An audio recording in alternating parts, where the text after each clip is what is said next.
welcome you back here to Cliff Harris Stadium in beautiful, historic Arkadelphia, Arkansas, on the campus of OBU. Week 0 action as your defending state champions from the 4A Malvern Leopards get ready to take on an out-of-state opponent from Prosper, Texas, and Walnut Grove High School, the Wildcats.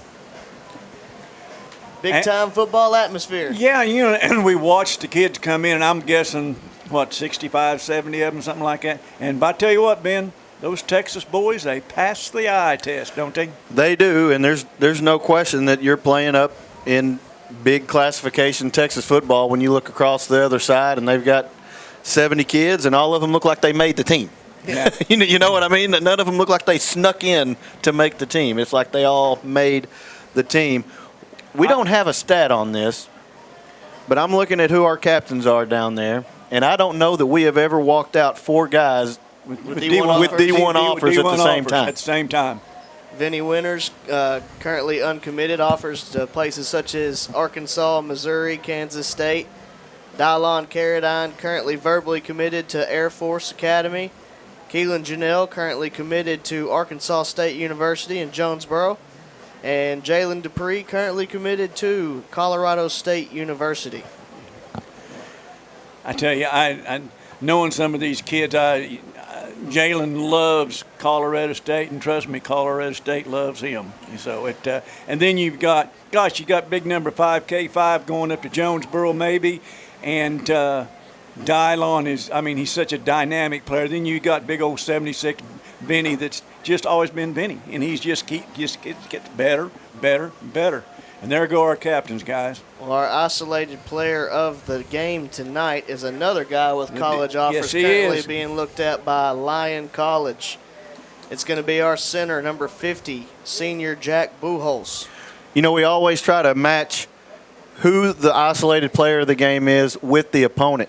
And the reason that I think this is the perfect isolated player of the game is because we do not really know a lot about their defense. And when you are kind of going in blind, the thing that you really want on that offensive line is a center that's been through the wars, a smart kid that understands everybody's blocking assignment, because you don't know what you're going to see. We don't know if we're going to see a 3-man front, a 4-man front, a 5-man front, hybrid fronts. There's a lot of things they could throw at us. We really don't know. The one thing you can offset that with is a center, smart one, that can dictate at the line of scrimmage blocking protections, blocking assignments for every single person on the line. Jack is one of the few centers that we've had in decades past that knows every single assignment from tackle to tackle and can lean his head across the other guys and say, hey, right tackle, you got this thing. Left tackle, you got this thing. And that, in an environment of the unknown, is so important. That, and Jack is pretty daggum good at what he does outside of just the knowledge part. He's a pretty good blocker, too. Yeah, and you throw on top of that 6'1 and a half, 260, 65, whatever, strong, big kid. I missed the flip. I saw the flip, and I got you. Malvern, you got me. Malvern won the toss, elected to receive. They said, we want the ball. You've been covering for me for years, haven't you? I'm trying. Well, Malvern will be going from right to left on your viewing screen. However you're taking us in tonight, they'll be going towards Ben's alma mater, Henderson State University. And so I really don't want to take a shot. People at Ouachita, they understand the rivalry between Henderson State and Ouachita. It is the closest rivalry in college football. ESPN or Sports Illustrated did a story on it as one of the best, rivalries in college football. It's literally across the street, across the ravine. So it's a love-hate relationship. We love having a rivalry with Ouachita Baptist, and so if I take shots, it's out of love, OBU.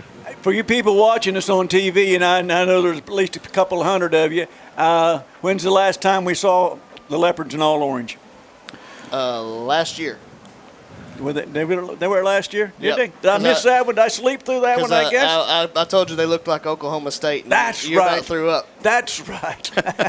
Well, that's okay. No, Ouachita Baptist, a place that has been home to many former Malvern athletes. You got Austin Warford. You got Cliff Harris. Brashears. Malik. Yes.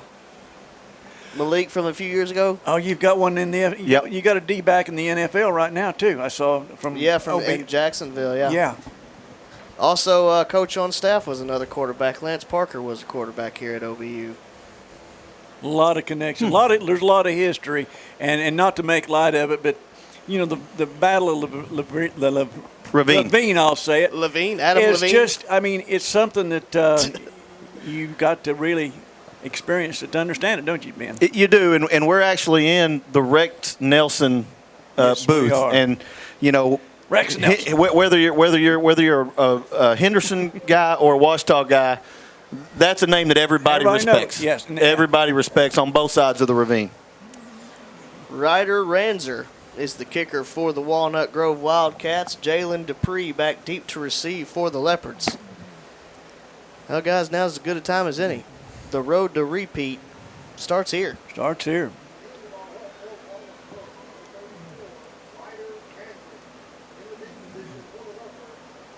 And a really pretty good crowd for it being, quote unquote, an away game for everyone and the heat. Yeah. Glad to see the Leopard fans show up today. Ranzer has the ball set. Dupree standing right now on about the 3-yard line. As your 2023 season is underway. Kind of a short kick. Kick going to be fielded at the 23-yard line, up the sideline and out of bounds around the 32. Oh, Goes referee took a Tristan tumble Miles. early, and glad to see the referee's okay because Coach he got Knight's him right got it. under the knee, and those can sometimes be. There's been a lot of talk about the heat, and we got to remember too. These Texas boys, it's been just as hot outside of Dallas down in Prosper, Texas, as has been up here. So I would agree. I don't think heat's going to be a factor either way between either team. It's going to be conditioning and lots of water. 1st and 10 from the 32-yard line. Twins right, split left. Interestingly, Dupree starts off a wide receiver. Yeah. Going to bring Dupree Now in motion. To the left of Allen. Here's the snap give to Dupree up the middle. Not a lot there. Looks like he's going to lose a couple back to the 30-yard line. It's going to be one of those things again. And we watched him as a sophomore and as a junior. They just stick his head in, and then boom. Test him, and he gets loose. And again, they've got a full year of tape on us, and Yes. so we don't know what their initial package is going to be. We really didn't know what to plan for, so it may take a few drives for us to get some adjustments made. Twins left, Dupree to the right of Allen. Here's the snap, fake the give to Dupree out to Carradine. Complete at the 35, lowers his shoulder, gets down near the 40-yard line. Going to be a couple yards short of a first down, bring up 3rd and 2. Really nice play because it sets you up for a 3rd and short. And with this offensive line and these running backs, you really feel like you got a good chance to pick this up. When you're in 3rd and long, 3rd and 12, and you can get to 3rd and 2, that's a win. And actually a favorable spot. Looks like it's going to be more like a 3rd and a long 1. Yeah. As the Leopards come out with twins right, Carradine and Ethan Martin over there. Up back off the right will be Garrett Harrison. Janelle in front, slides out of the way. Dupree takes the snap, looking to run off the right He's side. got space. He's got some space. He's got some space. And he There may goes. be gone. Jalen Dupree for the first time this year. Touchdown, Malvern. Well, that's why he's the best player in Arkansas. Wow. They're basically in a 3-3 stack. We've done the 3-3 stack thing in Malvern, and what you can do is you get a lot of plays for loss in the 3-3 stack. Yeah. You also, what you get sometimes is you guess wrong, and you get some wide open spots. And right there, you were in a position where one guy had to make the tackle, and if they didn't make the tackle, he was going to the house, and the guy didn't make the tackle. Yeah, it's going to be hard to one-on-one super deuces. He just. Oziel Martinez's kick is away, and it is good. With 10:26 left here in the first quarter, Leopards lead this one 7-0. We'll be back after this. I love a truck that can get me where I need to go here in Arkansas. And let me tell you what, nothing beats a Ford when it comes to dirt roads and muddy trails. I mean, look at this thing.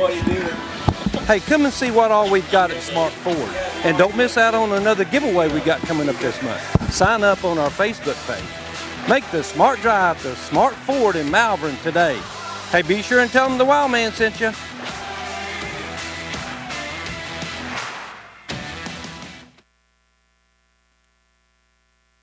Red River Dodge of Malvern is thrilled to support the Leopards on the gridiron this season. Make sure you rush over to malverndodge.com to check out all the rebates on our new Chrysler, Dodge, Jeep, and Rams. We can't wait to support these guys all season. They work so hard all year long to represent our community on and off the field. Help us cheer on the team tonight. Go Leopards! Good, bro? I mean, you all right, Chief? You all right, Chief? malverndodge.com. Go Leopards. Welcome you back here to Cliff Harris Stadium, OBU campus, Arkadelphia, Arkansas. Leopards need only 3 plays to take it to the house. Lead this one 7-0.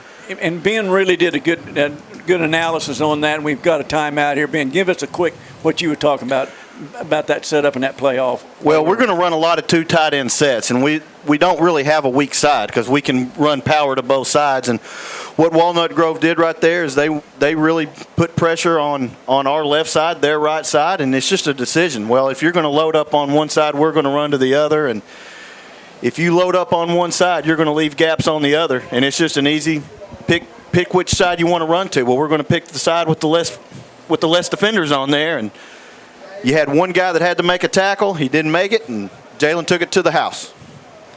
Oziel Martinez on to kick away for Malvern. The referee started to run to the wrong side and then back to the right. Now we're ready to roll.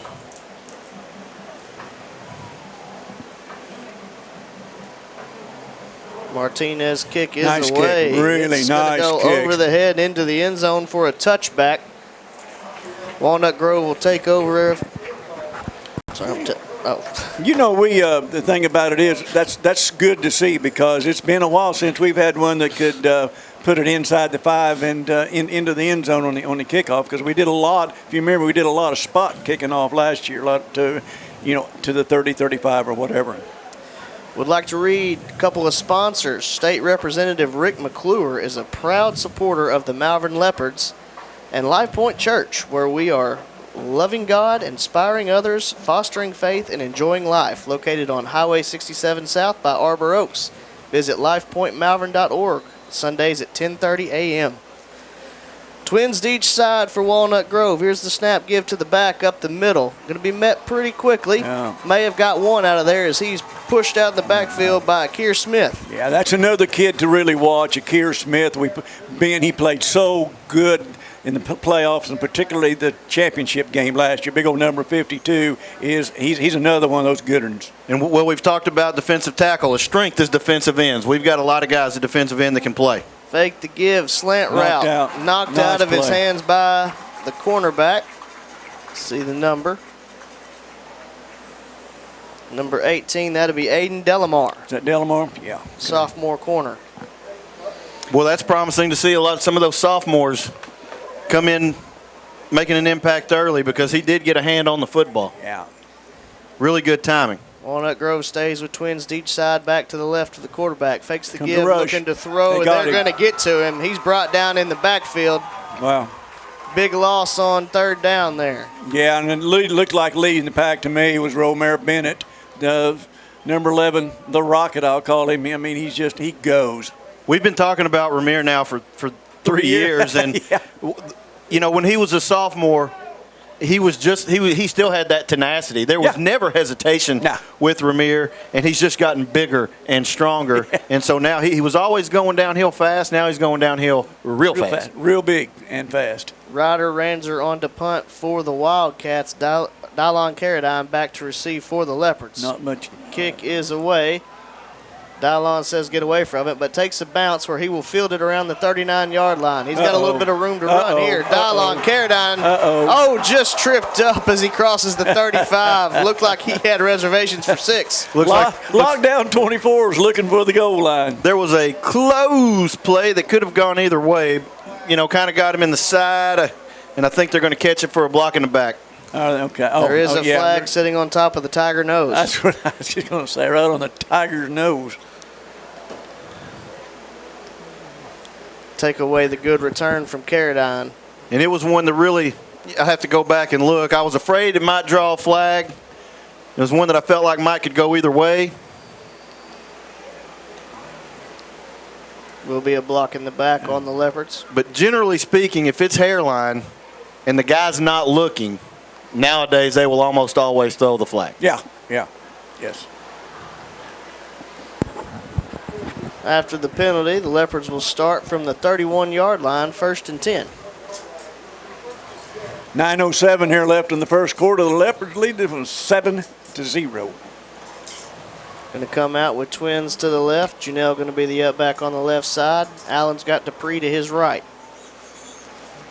Here's the snap give to Dupree, looking to run off the left side. Fights forward up over the 35-yard line to the 36. You know, and again, that's like, and he picks up 5.5 yards. It's just, you're sitting there shaking your head, grinning, and it's just what we see. With a couple of guys unblocked, and he still got. Yeah. We'll bring up 2nd and 5 from the 36-yard line. Man split to each side. Allen takes the snap, fakes the give, looking to throw. Now steps up in the pocket. He's going to take off. Going to get over the 40. Have enough for the first down to the 43-yard line. Yeah, Bishop wanted to go down to his sideline here, and I believe that's Carradine walking back in was in double coverage and then his arm and took off and ran with it, Ben.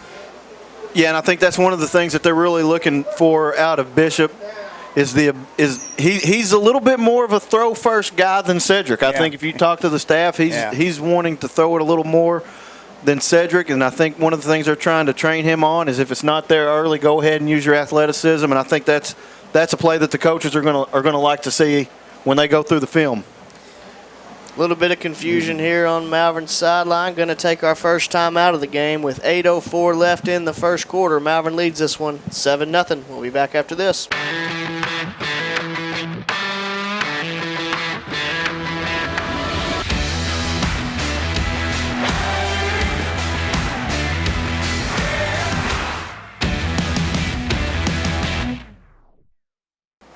Welcome you back here to Cliff Harris Stadium in Arkadelphia, Arkansas, on the beautiful campus of Ouachita Baptist University. Ben brought up a point. Timeouts will be a little bit longer this game because of Texas rules. Everything's bigger in Texas, including the timeout. So they say. Yeah. 1st and 10 from the 43. Going to have a man split to each side. Janelle shifts out of the way. Dupree's going to take the snap. Voids a man in the backfield. Now gets out to the left side. Whoa. Lowers his shoulder, delivers the boom as he crosses the 50 and gets down to the 47-yard line. I was sitting up here giggling. The left side of the line did a great job getting a push. And now Dupree did have to make one guy miss. We did miss one block, and Dupree did what he had to do to make that one guy miss, and give him credit for that. But the rest of it was that left side of the line just mauled the Walnut Grove front. Going to make it 2nd inches. Stay with a man split to each side. Janelle the up back on the left side. Allen's got Dupree to his right. Takes the snap. Allen looking to throw.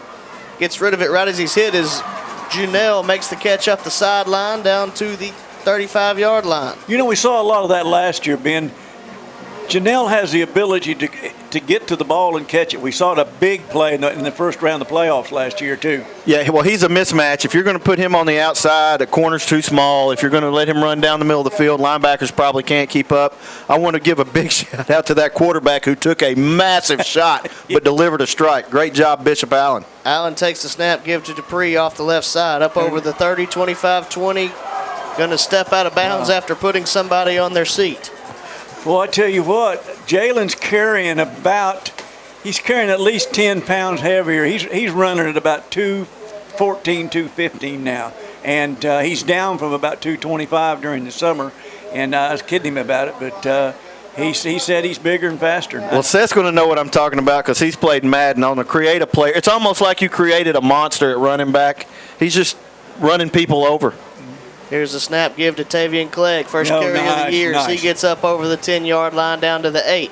That's the point you made earlier, Seth. That's really important to run 35 in there. Clegg run in, and as the season goes on in tonight, give him a break. Give him a little rest and turn him loose. I played with his dad and saw that 35 running up and down the field quite a lot. Yeah, you did. And the other thing you're doing other than saving Dupree is you're getting Clegg some valuable experience that we're going to need in conference season, and then of course as we get into the playoffs and as he matures and becomes one of the guys at the There he position. is. 2nd and 4, give Wow. to Clegg. Lowers Oh. the shoulder, gets down near the goal line, down to the 1-yard line. Will be 1st and goal there. What I love is that we talk so much about the physicality of Texas football. It's well known. It's well known all over the country. The Leopards have taken the physicality right to this team from Texas. Yeah. Well, not only that, but I'm sitting here, and Seth, you too, on this. I'm looking at Bulhoes, that's our ISO player at center, and I'm looking at the guards beside him and the tackles. We're big. We're big on that offensive line, and we're tough. It's a nice line, no doubt. 1st and goal, give to Dupree. He will walk into the end zone. Touchdown, Malvern. Number 2 for number 2 of the night. Yeah, you got a sophomore quarterback making his first start for the Leopards that could not pick a better offensive line to make it behind. No. Well, it's kind of, what Hannibal from the A-team used to say. I love it when a plan comes together. Sometimes the talent just all comes together at the right time. Osiel Martinez on to attempt the extra point. Hold from Carradine. Kick away. And it is good. Boy, Martinez got a good leg. He sure does. 6:23 left here in the first quarter. Leopards lead this one 14-0. We'll be back after this. Red River Dodge of Malvern is thrilled to support the Leopards on the gridiron this season. Make sure you rush over to malverndodge.com to check out all the rebates on our new Chrysler, Dodge, Jeep, and Rams. We can't wait to support these guys all season. They work so hard all year long to represent our community on and off the field. Help us cheer on the team tonight. Go Leopards! Good, bro? I mean, you all right, Chief? You all right, Chief? malverndodge.com. Go Leopards.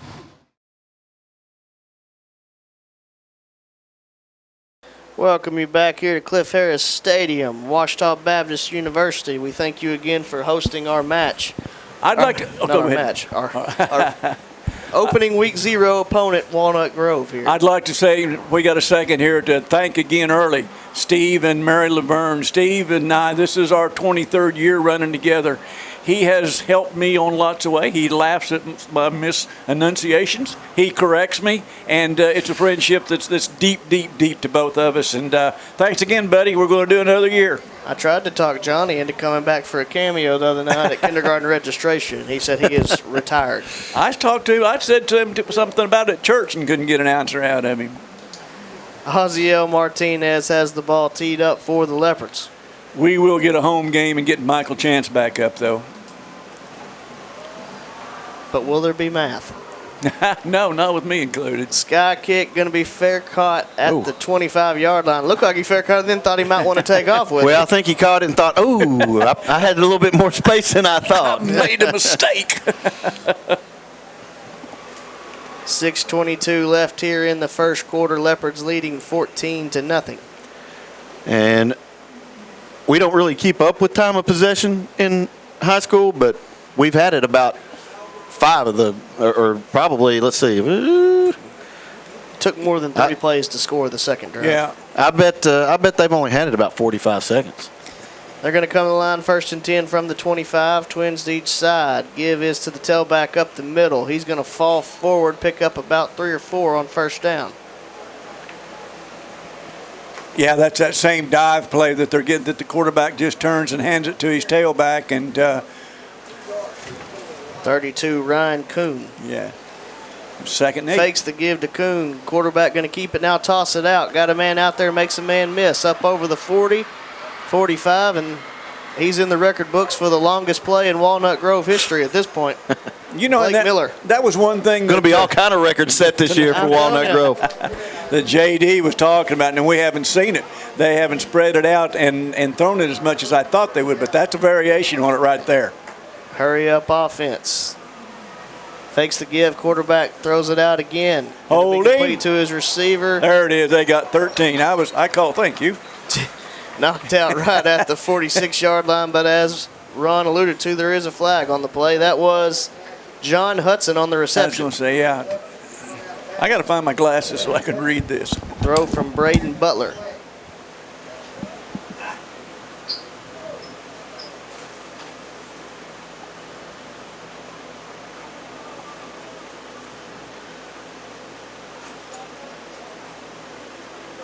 Awaiting the call.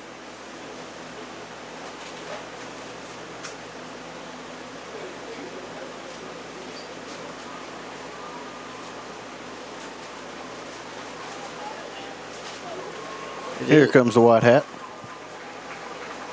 It is going to be holding against the Wildcats. We'll back them all the way up to the 45-yard line and bring up a 1st and 15.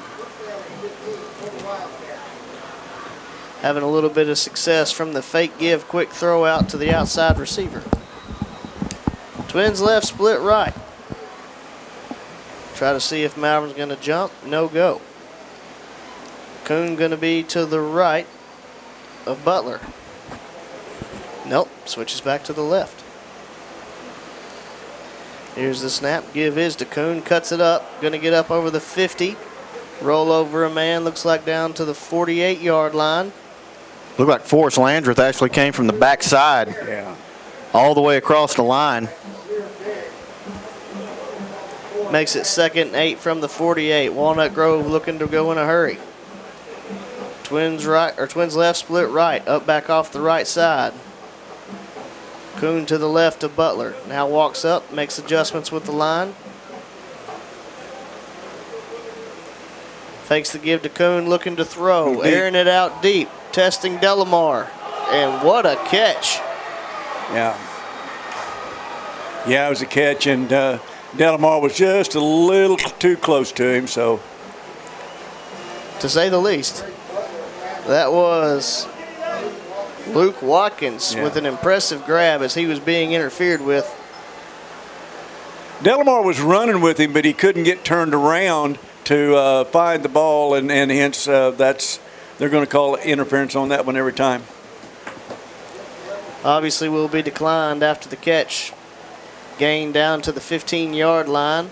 1st and 10 from there. As Walnut Grove is threatening for the first time tonight. Going to be Twins right, split left, up back off the right side. Coon to the left of Butler.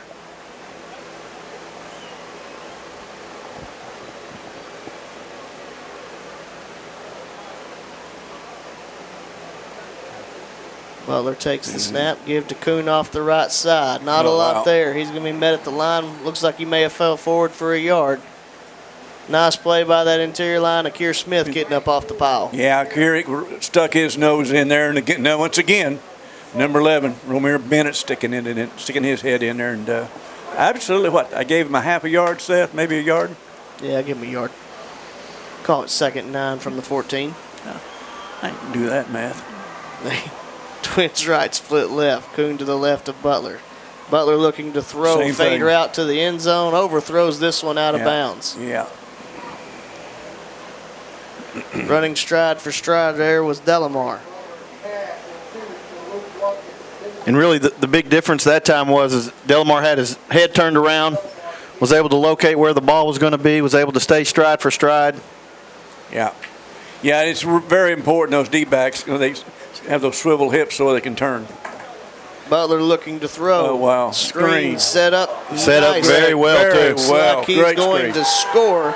Yeah, good play. Touchdown Wildcats, first of their program history. That will be John Hudson. John Hudson just went into the record books forever.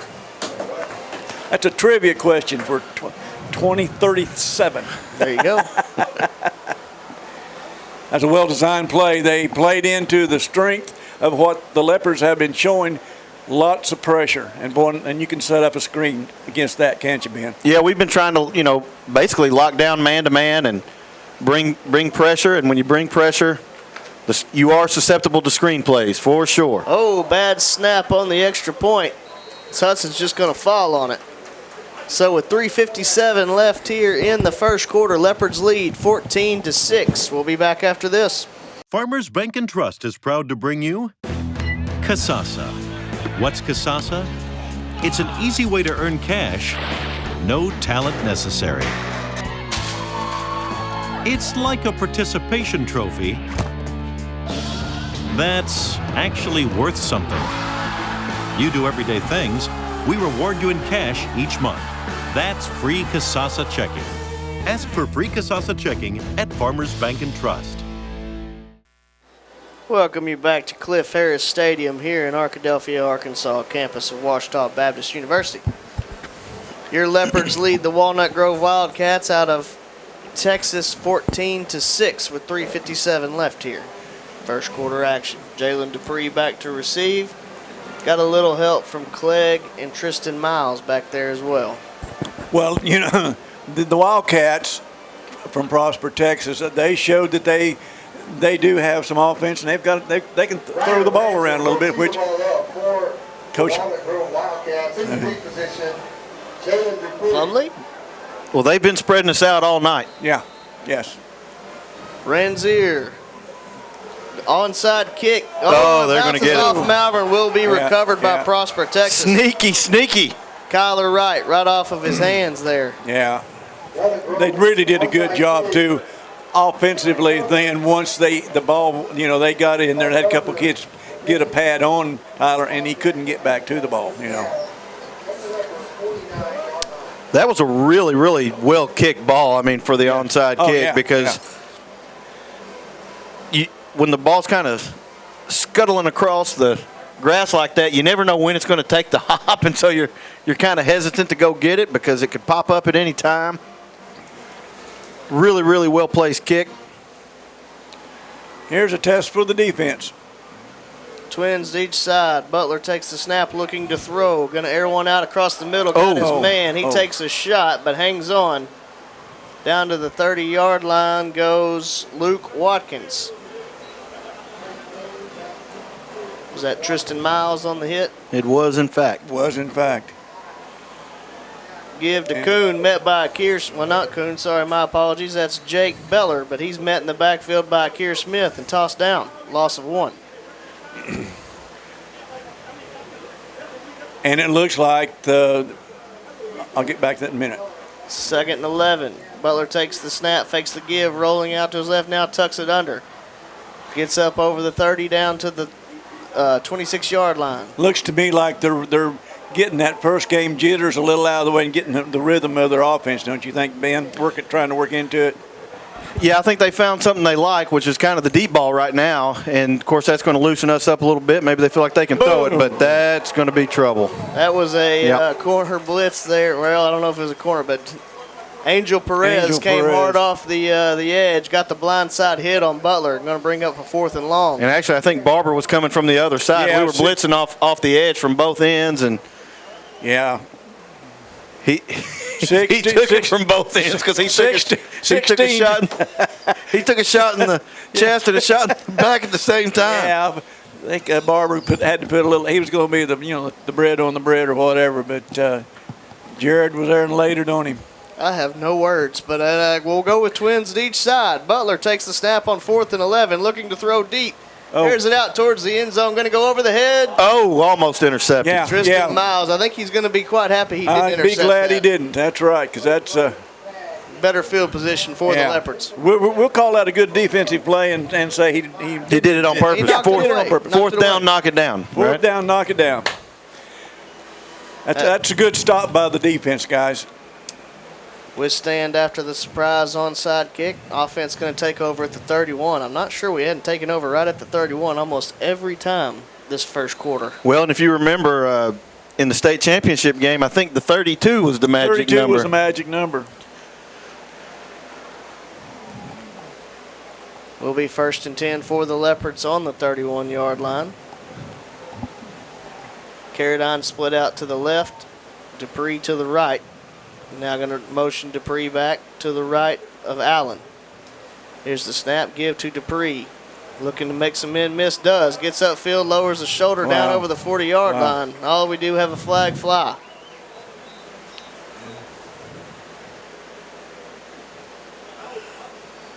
In the pile. That's the area of what is going to probably be holding on the outside there, if I had to guess. I would like to take this. The Malvern people have once again, I mean, they've traveled well. We've got a great, great crowd here. And an impressive crowd across the way from Prosper, Texas. Call was holding on the Leopards. Going to be marked off from the 38 back to the 28. So wipes out a good gain by Dupree.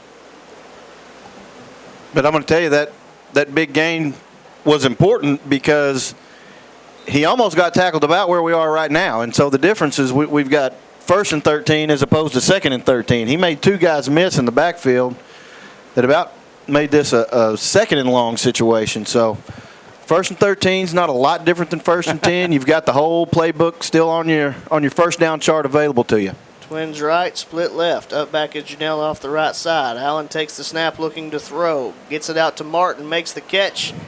Going to be dropped right at the 37-yard line. Nice pickup on first down. It is, and that's the difference. I mean, so, now instead, if Dupree had been tackled in the backfield, it would be 3rd and 3. But now we've got 2nd and about 3 or 4, I guess. And so you can run it here. You can throw it here. The whole playbook's open for you. This is a really tough spot for the defense. 2nd and 4 is a place the offense likes to be. If you're the defense, you almost feel like you got to play run, but that makes you susceptible to deep plays. Allen takes the snap, give to Dupree, looking for room to run. Going to slip and fall down near the line of scrimmage. Ron, I think you're right. I think, after that original first game jitter bug that maybe Walnut Grove have had, they really have settled in and played pretty good football. Yeah, and particularly a new team, this bunch, and new coaching staff and everything. And it's just going to be like, tuning up a car. A little here, little adjustment here, adjustment there, and but they've got some studs out there. Clegg back at running back to the right of Allen. Trips right. 3rd down. Allen rolling to his right. He can run it and pick it up. Now going to tuck it under, pick up the first down as he gets out of bounds around the 42-yard line. First down, Malvern. Really smart decision, because he's looking for a place to throw it, looking for a place to throw it. There were probably a couple of tight windows that he could have tried to make it in there, but the smart play, and you love to see it out of a sophomore. Yes, you do. Is, okay, the safe play is I know I can get 6 when I only need 5. So I'm going to go ahead and get that. Let's move the chains. Let's get the first down. And not only a sophomore, Ben, but a sophomore in a new environment and a new offense and new coaches. 1st and 10 from the 41-yard line. 19 seconds left in the first quarter. Twins left, up back on the left is Janelle. Allen takes the snap, give is to Clegg. Tried to get off the first man, unable to do so. Going to lose a yard on first down. And right now, where Walnut Grove is winning is actually on the edge. I mean, they're not. So what I would anticipate seeing at some point is Malvern to run in between the tackles and trying to hit that edge. Let them keep trying to feed outside. Those linebackers keep feeding out. And then we're going to catch them slipping, and we're going to go between the tackles here. That's what I suspect is about to happen. That'll do it for the first quarter. Leopards go in leading 14-6. We'll be back with second quarter action in just a second.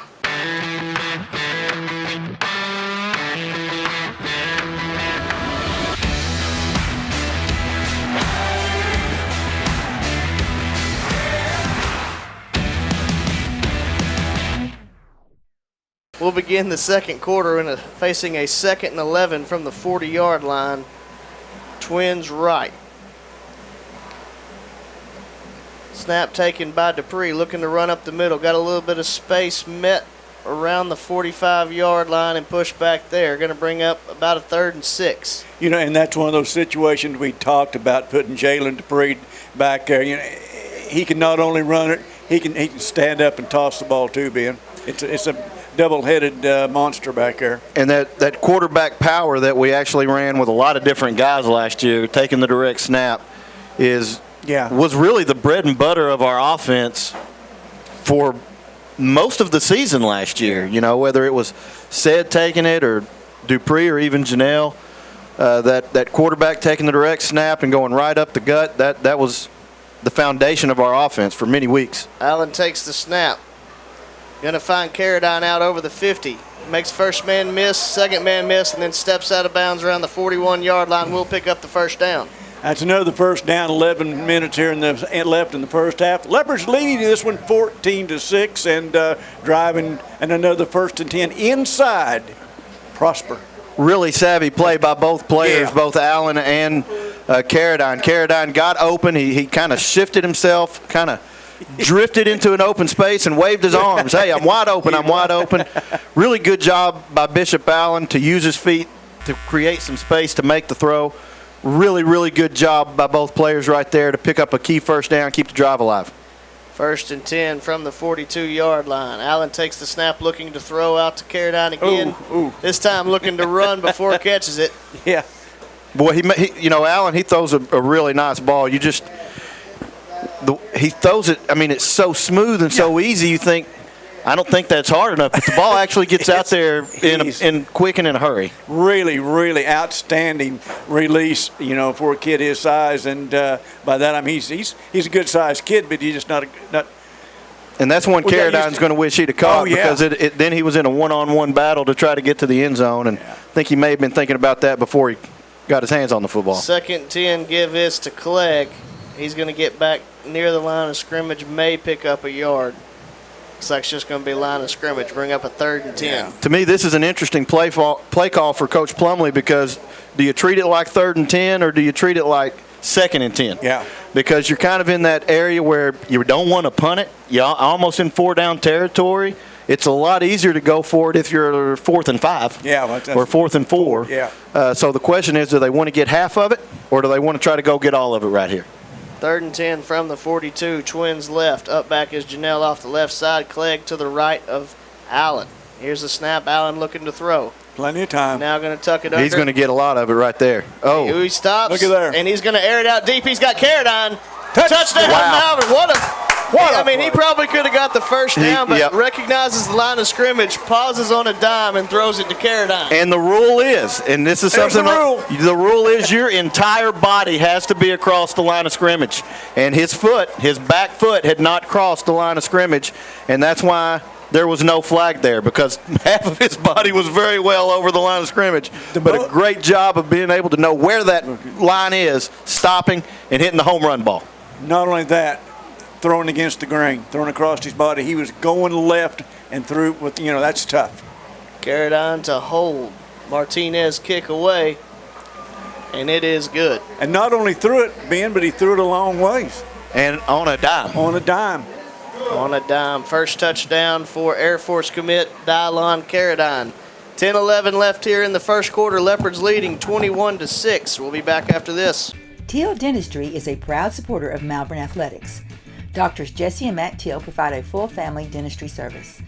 From checkups to cleanings to dentures, Teal Dentistry loves working with patients of all ages and strives to make every smile bright. Stop by and meet the friendly staff at Teal Dentistry and let them brighten your smile. Teal Dentistry, 927 South Main Street in Malvern, or call for an appointment, 501-337-9559. Welcome you back here to Cliff Harris Stadium on the campus of Ouachita Baptist University. Leopards leading 21-6. Oziel Martinez angles his kick toward the left sideline, going to sell out of bounds for a penalty. Want to give a shout out. We got one of our new coaches, basketball coach Brandon Kelly, said he couldn't make it tonight, but he's tuning in. No person he'd rather listen to than his principal. How about that? How about that? Now we're excited to have Coach Kelly. He's come to Malvern Middle School, brought a really, really good energy. Has it good? And excited to have him in the district. Sometimes you just kind of get the feeling that you hired right. And he's a Red Wolf. Oh, always is he? a positive. Not a red E, just to be clear. Hell yes, I understand. Hell yeah, okay, well, we're kind of connected now, I hear, but Yeah, that's right. Yeah, 1st and 10 from the 35-yard line for the Wildcats. Twins to each side. Back to the left of Butler. Takes the snap, give is to him, looking to run off the right side. He gets the edge. He's going to get out just short of the 40. Give him the 39-yard line. That was a new back. Yeah, I tell you what, Jared Barber, number 16, and also our old favorite number 52, Akir Smith. They were on him, and he just got outside of him, but they were in the contain and held it to 2 yards. Jael Mills was the carrier. Bring up 2nd and 7. Twins still to each side. Mills going to come up as the up back off the right side.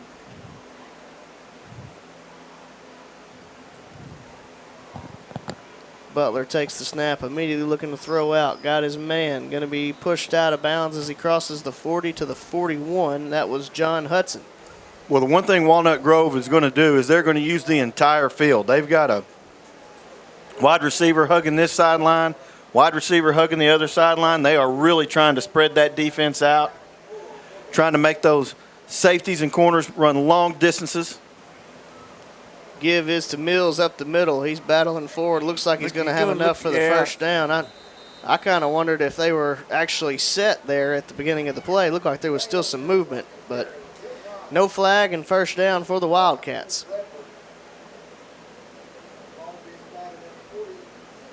Helmet actually came off of running back Cameron Newton right there. He's going to have to take a play off. Twins to each side. 1st and 10 from the 46. Butler looking to throw. Going to air it out over the middle. Diving That's a heck of a catch. Nice catch. Diving catch made there by Jack Stewart. We're somewhat fortunate that ball was not as well thrown as it could have been, because he would have had quite a bit of running room down the middle of the field. Wildcats look to hurry. Takes the snap. Give to the back up the middle. Got some had a room. hole. Makes a man miss. Gets over the 25 down to the 22-yard line. First down, Wildcats. That's one of the benefits of really spreading you out. You can run up the middle a little bit easier when everybody's playing sideline to sideline. They got a hold. Oh, they didn't call it. Pretty close. Yeah, this is something that Coach Plumlee had talked about. Sideline to sideline, throw the ball around, and up tempo. And one of the things about a team like this is they can get into a rhythm, and now they're playing tight. Now they're bunched up. Give is to the back up the middle. Nice gain here on second down. Up over the 15 down to the 14. Looks like going to be about 3rd and 1. Yeah, he was met again there, but number 11, Ramir Bennett. Ramir and Angel Perez are really doing a good job back there. This would be a really good place for a tackle for loss. Give up to the middle again. He's met by a wall. Yeah, Don't think he's going to have enough. Going to bring up 4th and 1. 8:16 and counting left here in the second quarter. This would be a big time stop for the Leopards. Well, it would. You'd maintain that 2-score lead. We got a hockey line change going. Might be a field goal.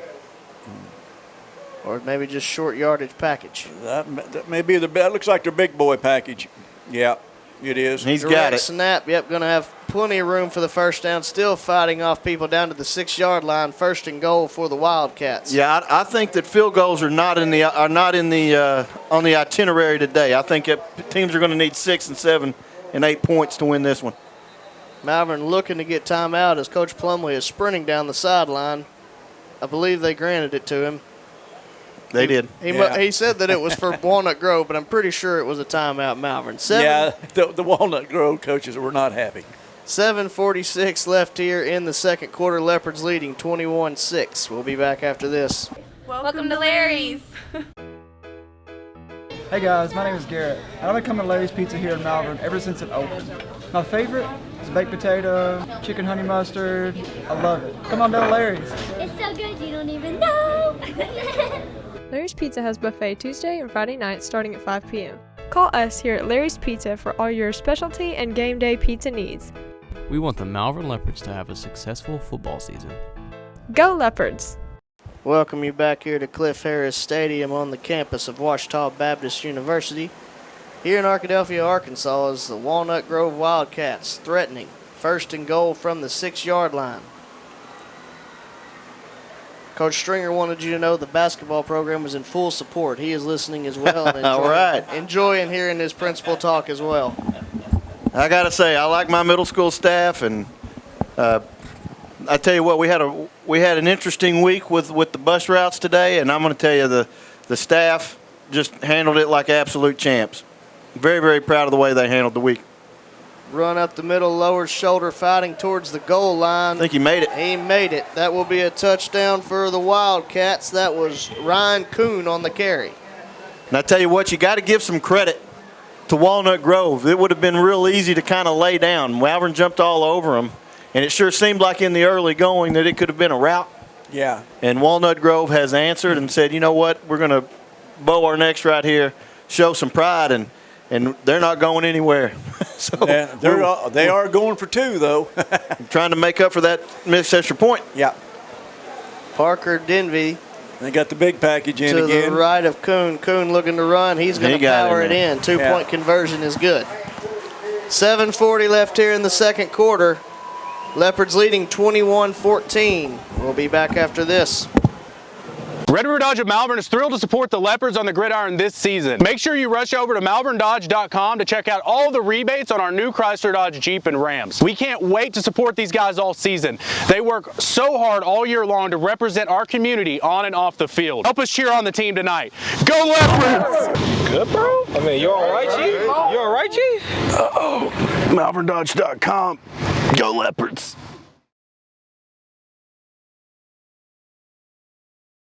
Welcome you back here to Cliff Harris Stadium on the campus of Ouachita Baptist University. Shout out to all of the basketball program and volleyball program, as Coach Glover says, I'm listening too. Leopard pride runs deep. Also part of my proud Malvern Middle School staff. That's right. She's proud to be technically, you're part of my Malvern Middle School staff. Everybody but me, I guess. Technically, we are the middle schoolers.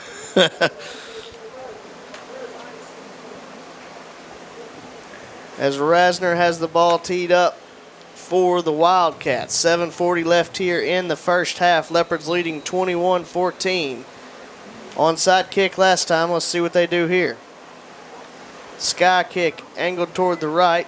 Going to be fielded by Clegg up over the 30. Makes a man miss. Another man miss. And Clegg's got room. He's trouble. We'll see speed. That's that 35 I'm used to seeing. Don't block in the back. Don't block in the back. There he goes. Little Clegg. Tavian Clegg, touchdown Malvern. Wow. Wow.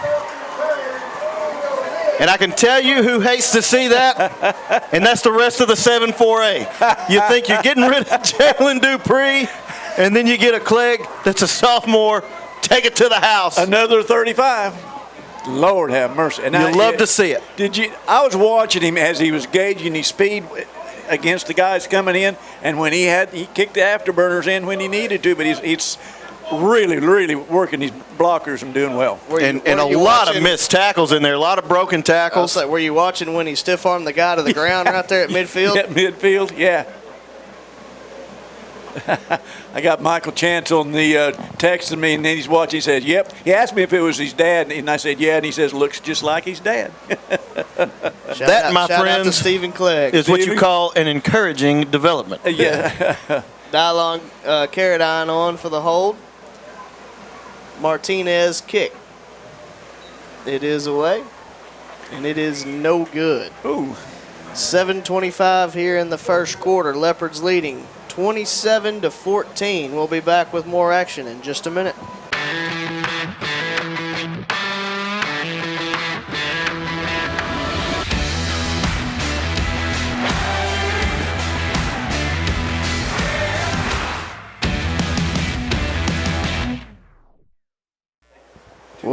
Welcome you back here to Cliff Harris Stadium in Arkadelphia. Want to give a shout out to the volleyball team on their victory this week over the Harmony Grove Cardinals, as they're getting their season off in full force. Had a couple of really tough games this week, other games, and but they were playing some of the best teams in the conference, and they really played hard, played well. The effort was there, just didn't get a break here and there. Martinez kick, going to be fielded around the 10-yard line. Gets up over the 20. Makes another man miss, now looking to get outside. Tossed down just short of the 30-yard line. You know, guys, I was looking here at the crowd and the people that's listening to us on television, and I'm thinking, you know, in the past there's been people that stayed home because it's cold and rainy. I don't think we've had people stay at home because they want to watch us in the air conditioner. Do you? Man, it's that time of year, and hopefully you know, we always prefer for people to be able to come out and enjoy the game and live and and support the kids live. But I mean, I understand. I mean, when it's 100 degrees, some people just can't do it. But this is an outstanding crowd we have. It really is.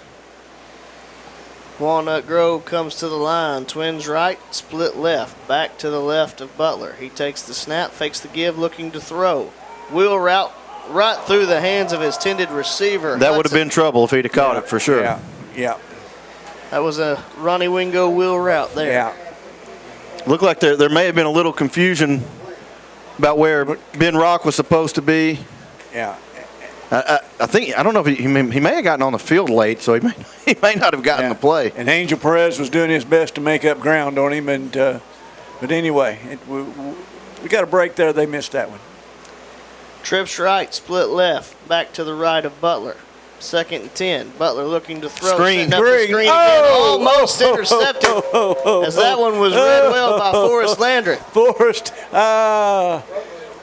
he had hands all over enough to really completely break the play up, but not quite enough to get a hold of it, Ben. Man, I tell you what, if he had about 2 more inches on that vertical leap, he would have actually had a chance maybe to take it to the house, because, I mean, there was a lot of green in front of him, but Forrest is a guy that we really saw grow up last year. Yeah, and just, gosh. You know, he's made it to where I do not have any concerns about that defensive end position. 3rd and 10. Butler looking to air it out. Misses his intended target. Looked like there might have been a little miscommunication there. That'll bring up 4th and 10 from the 31-yard line. Yeah, he threw it, I'm guessing that might have been to Hudson. It was so far off out there, I really couldn't tell. And luckily for Walnut Grove, that it was in the middle of about 4 Leopards, and they're going to go for it on 4th and down on their own 31. Yep. Trips to the right, well, split maybe. left. Nope, going to drop back, punt away. Pretty good punt. Malvern gets away from it, going to bounce out of bounds. I was just going to say, surely not the 31 again, but they're going to say 30. 6 minutes and 55 seconds left here in the first half. The Leopards lead this one 27-14 and take over the ball on their own 30? 30. 30. 30, yep. Once again, we'd like to thank our sponsors for supporting us, because of them is the reason you have to listen to me, I guess, and get to listen to the other guys and get to watch the ball game. Guess you don't have to listen to me. I could click every time I'm going to speak, turn me off. We also want to thank Ouachita Baptist University again for allowing us to visit their campus and bring Friday Night Lights back to season. 1st and 10 from the 30-yard line. Twins right for the Leopards. Janelle the up back off the left. Allen takes the snap. Give is to Dupree. Spins off of a man. Going to pick up about 4 yards down to the 34-yard line. Really like that we are running, between the guards. Not so much even in between the tackles, but narrowing that down between the guards. They had done a really good job of scraping off the tackles and eliminating some of our edge plays. Yeah. If we can get some production up the middle, those edge plays will return, because those linebackers will have to respect the runs in between the tackles. We'll bring up a 2nd and 6 from the 34. Man split to each side. Janelle going to be the up back on the left. Dupree to the right of Allen. Allen takes the snap, looking to throw. Now flush from the pocket. Steps up, makes a man miss. Unable to make the next one miss. And he's going to be dropped for a loss back to the 26-yard line. One of the things that we have talked about is we didn't know really what they were going to do as far as defensively. We've seen a lot of 3-man fronts. And the 3-man fronts, you would think would be easy to block because there's fewer guys right on the line. But as a former center, I can tell you that it is harder to block because linebackers can show up in a lot more different places than your defensive tackles and your ends. Your ends are pretty much obligated to either go into this gap, that gap, or they're going to have to go a long way in order to scrape or stunt. Linebackers can get into a lot of different gaps in a hurry. Makes it very difficult to pick up your blocks. Oh, timeout. Okay. Malvern going to use its last timeout of the half. Yes, Jalen was back there and didn't like what he saw, so he called a timeout. And 5:29 left here in the first half. 27-14 Leopards lead this one. Well, what do you say we just keep it here? Okay. Well, because what kind of going back to what I was saying is that is one of the reasons we talked about the importance of Jack Bulhoes earlier in the show, in the program, and why we made him the isolated player of the game. And I mean, if we're going to look at it from the pure statistical numbers, just looking at the empirical data that we have, so to speak, we've got 4 touchdowns in the first half. That's pretty good. Really good. And I think a lot of that can be attributed to that offensive line being able to pass block, being able to run blocks, bringing some big runs from Dupree, giving Allen the time to make some really nice throws and giving Allen some daylight for some of the scrambles that he's had too, and a lot of that starts. In fact, all of it starts with Jack Bulhoes at center. You know, and the offensive line too. And this last play here, where Bishop was, you know, under duress. That's really one of the few times they've really been in the backfield with him, you know, putting some heat on him. And it's just, of course, we knew Seth, and there's been a lot of talk about the size and the talent in this offensive line. And like you say, you start at center with number 50, Jack Bulhoes, and you go either side, big guys, talented guys, and a very, very solid group. Oh, I mean, if you know anything about football, you know it starts up front. Yeah, I mean, I would say that it's the best, on paper at least right now, it's the best line returning in 4A. Dupree takes the snap, looking to get upfield. Not a lot there. Looks like he's going to pick up 1 or 2, and that's going to make it 4th and long. Probably about a 4th and 13. And he actually just kind of slipped a little bit, cutting back towards the left side. And if he stays on his feet, he actually has a chance to make it close. I mean, I don't know if he'd have picked up the first down, but he would have made it within a yard or 2, I think. Well, the Leopards are in position for their first punt of the night. Yeah, unfortunately, that ball went out of bounds 1 yard too far. The 31's our lucky number. Okay, and that's it. Now we know. Punt is away. I believe that was Tristan Miles. Takes a Walnut Grove bounce. Malvern going to down it at the 44-yard line. Tristan Miles' punt is down by This would be, well, I was going to say their best field position, but I forgot about their onside kick, which we negated that. So, and nonetheless, the Wildcats have excellent field position here on the Leopards, just barely inside their own territory by about, 6 yards. And Leopards need to bow up and make another stop here. Yeah, they're down 2 scores right now, but have the ball and receive the ball to begin the second half. So get something going here, and we're going to have a ball game. Twins to each side. Back going to be to the right of Butler. 1st and 10 from the 44. Fakes the give, now looking out to throw. Complete, gets upfield over the 50, down around the 49, 48-yard line. Will be Leon Krensniski. It's easy for you to say. It's easy for you to say. There they're going fast again. Yeah. Akir Smith going to bring down the ball carrier. One looks like about a yard short of the first down. Pretty impressive that a team that has, not played football ever together.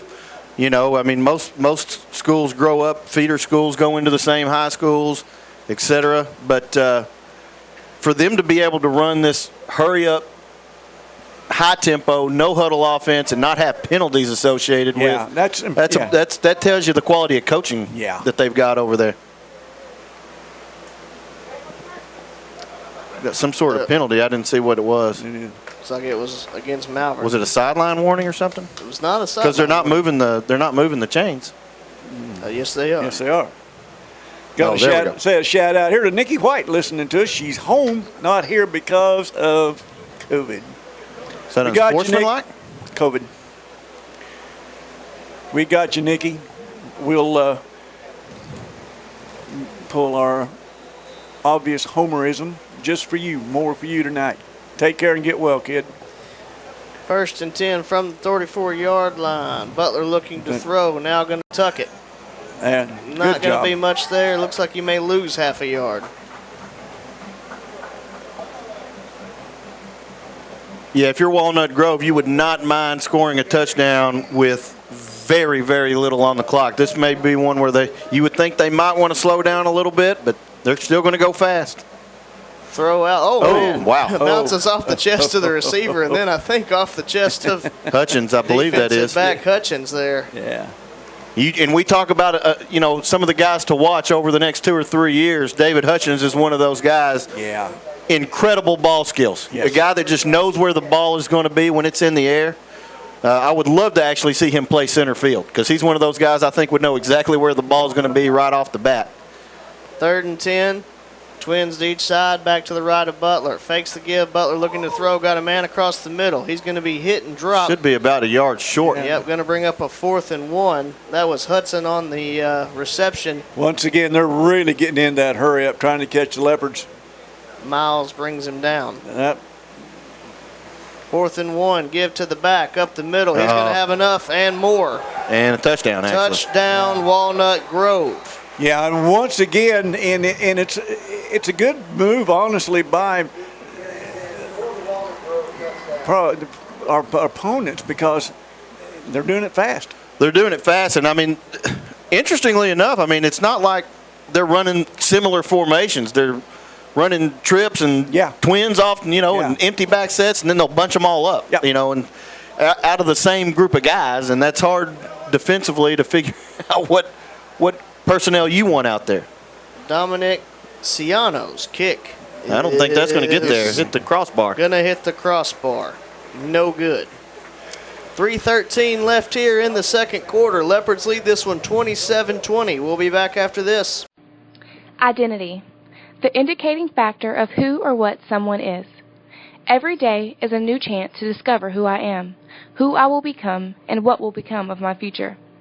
The moment you realize that pride plus loyalty equals success, and that it takes hard work to be the best, something magical happens. To be a Malvern Leopard is to be a scientist, an artist, an engineer, an athlete, and a leader. My identity is clear. I am a Malvern Leopard. Welcome you here to Cliff Harris Stadium on the campus of Ouachita Baptist University in Arkadelphia, Arkansas. Leopards leading this one 27-20, 3:13 left here in the second quarter. As we have said, Walnut Grove will receive the ball to begin the second half. It's going to be one of those things. Our coaches last year, and it's basically the same staff guys, boy, I tell you what, they made some major adjustments at halftime. I mean, just really, really good stuff. So and they've seen enough of Walnut Grove at the time. I'm sure there's some things we're going to work on and look at, And I think that would bear out if we went and looked at the second half numbers versus the first half numbers last year. Really good job by this staff going back into the locker room and figuring out what was working and what they could do differently. Ranzer's kick going to be fielded at the 25-yard line by Clegg. Makes a couple of guys miss, but just can't get off that last one. So he's going to be brought down at the 29-yard line. It'll really be interesting now to see what Lance and the offense, and Coach Plumlee too, what our offensive philosophy is going to be here with 3 minutes left in the first half and with a 7-point lead. I think that they'll probably try to run the football, get some first downs running the football, because one of two things is going to happen. Either you don't, but you run clock, or you get first downs and you put yourself in a position to score at the end of the half and leave not a lot of time. Yeah. Now, no timeout. I'm not saying that we won't take a shot deep right out of the gate, but I think my guess is that they're going to try to run the football and get some chunk plays running the football. Dupree on the give.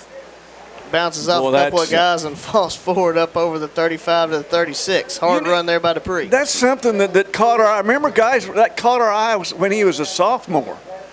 What a hard runner Jalen Dupree is, and it's just he's got tougher. I didn't think he could, but he does. He looks bigger, stronger. 99% of the time, Ben Dial is right all the time. Allen looking to throw, now going to tuck it under, trying to make a man miss, hit from behind, going to be dropped for a yard loss there. I'm a little surprised that we decided to try to throw the football right there. I thought we would. That's that 1%. That's that 1% where I'm wrong 100% of the time. That's right. That's very, very good coverage, though, by the Wildcats. And so now this is a decision to make. Do you try to throw for the first down and potentially give them more time, or do you can run and pick up 4 yards here? We're a pretty good running team. 3rd and 4 as they're going to get to Allen and bring him down in the backfield. They brought a corner safety. Was that a safety or corner? Anyway, it was a blitz. This was something that Coach Plumlee had talked about. He expected them to blitz a lot, and that was one that really worked for him. Yeah, and Walnut Grove taking a timeout, trying to preserve some clock, and that was my worry with trying to throw to pick up the first down. on second down, but defense is going to have to go out there and prevent this thing from being tied at halftime. 1:48 left here. Walnut Grove does have 2 timeouts to play with. And you know, and follow up, Ben, you know, it's like they've got 2 shots. They've got the shot here at the end of the first half, and then they'll have another shot at us at the beginning of the second half. So, you know, it's the coming of a double whammy for our defense, and time to bow up. Bow up. It will be a 4th and 11 coming out of the timeout. Ball will be on the 28-yard line. I mean, by no means, our defense has played well. They have. Looking at a team they've never seen, have no idea what they're going to do, the adjustments they made, and you're probably looking at a high school that's got 3 times as many kids as ours. Yeah. I mean, so there's only 3. There's that 3 times as many. I know, only 3 times. Maybe. Let's see. We've got about. I would say. Well, I think there's about 2,000 kids maybe at that high school, so that's about 3.5. I just saw the picture of 4 or the 5. Sonic and the Jimmy John's. Did you see that? Well, they definitely have more restaurants in their high school than we do. 120. Shout out to Chartwells. $120 million school system. New. We do appreciate all the work that Chartwells does for the school district. I tell you what, the lunches are legit. I mean, they're really good. Yeah, the kids enjoy the lunches for sure, and they do a really good job of Chartwell's chartering our things. Hey guys, we have nothing to back down on our facilities at Malvern. Absolutely top notch. Tristan Miles' punt is low and bounding. Going to be fielded. Looky what I found. Yeah, that was a missed kick there. As it will be down at the 35. That would. I was playing with a guy golfing one time, and he dribbled it off the first tee, and his partner looked at him. Don't interrupt my story. His partner looked at him and said, "I lost that one after it got up in the air." I thought that when you and I were playing. Or when there's a famous Jace Roberts quote too, where he hit one like that and he yelled, "Carry!" Carry. Twins right, twins left. Ball on the 36. Fakes the give, reverse now. Well read by Perez, but still going to be a nice gain for Walnut Grove on first down, as they're going to pick up around 8 yards. Really, time's not an issue when you run plays this fast. I mean, a minute and a half is a lot of time when you are this quick to snap the ball. Twins to each side. 2nd and 1. That was almost a big play there by the Leopards. Still a really good play out there by Hutchins. Who was that broke? Tristan Miles broke on that one. Miles? Gosh, he broke on that ball. And we're stopping the clock? They're measuring? Or they? No, now they're wound it. Now it's going. I don't know why we stopped the clock. I don't either. Because it's not a first down. 3rd and 1. Give is to Kuhn up the middle. He's going to have enough as he falls forward down near the 22-yard line. 42 seconds left in the half. Got a timeout, Walnut Grove.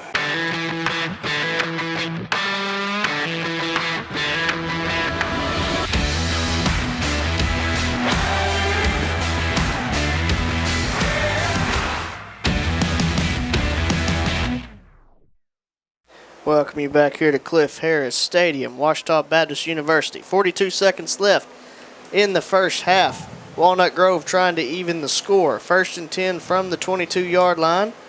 They're going to come to the line with twins to each side. Back going to be to the right of Butler. They do have 1 timeout left.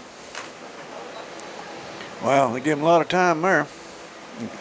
Now back switches to the left of Butler. Here's the snap. Quarterback looking to run. Got some room. He's going to be brought down right around the 15-yard line, and the only good thing about that is the clock is running.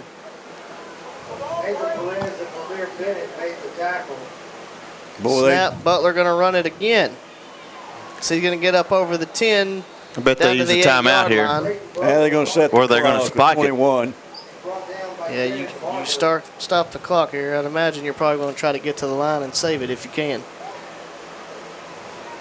Snap to Butler. Did not look like they were set, but nevertheless, throw is over his head, incomplete. Yeah, they there's been, not making excuses, but they're pretty liberal on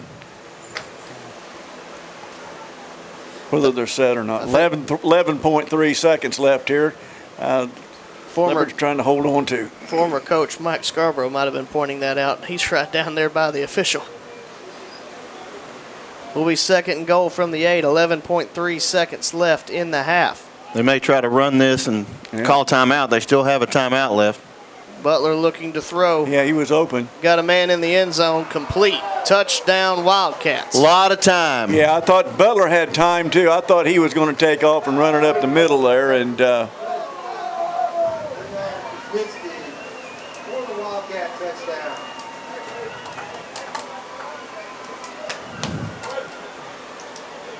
new ball game. Extra point away from a tie ball game will be Ciano on to attempt the extra point. Kick is away, and it is no good. So Leopards will. Extra point's hard to come by today. Hard to come by. Will hang on to a 1-point lead at the moment. 5.8 seconds left here in the first half. We'll be here for the conclusion in just a moment. Welcome to Larry's. Hey guys, my name is Garrett. I've been coming to Larry's Pizza here in Malvern ever since it opened. My favorite is baked potato, chicken honey mustard. I love it. Come on down to Larry's. It's so good you don't even know. Larry's Pizza has buffet Tuesday and Friday nights starting at 5 p.m. Call us here at Larry's Pizza for all your specialty and game day pizza needs. We want the Malvern Leopards to have a successful football season. Go Leopards! Welcome you back here to Cliff Harris Stadium, Ouachita Baptist University. Good ball game here to begin week 0. Leopards leading 27-26 over the Walnut Grove Wildcats from Prosper, Texas. 5.8 seconds left here in the first half. Dylon Carradine, Tavian Clegg back deep to receive for the Leopards. Kick is away. Let it go out of bounds. Kick out of bounds. No time comes off the clock. And now I guess we could possibly see how big of an arm he's got. Bishop Allen has.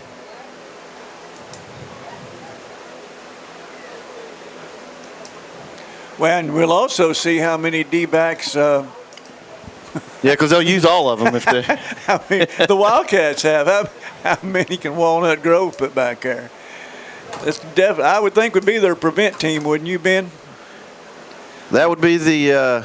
You're probably going to be looking at linebackers. Well, 3 down linemen and linebackers and D-backs.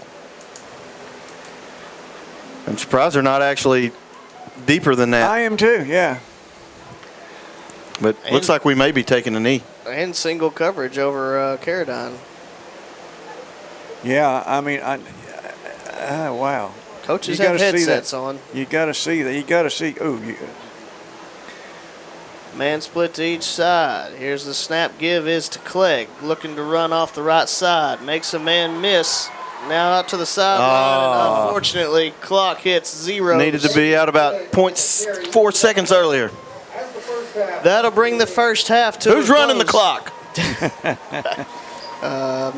I'm not getting into that on the first week. Leopards leading this one 27-26 at the half. Red River Dodge of Malvern is thrilled to support the Leopards on the gridiron this season. Make sure you rush over to malverndodge.com to check out all the rebates on our new Chrysler, Dodge, Jeep, and Rams. We can't wait to support these guys all season.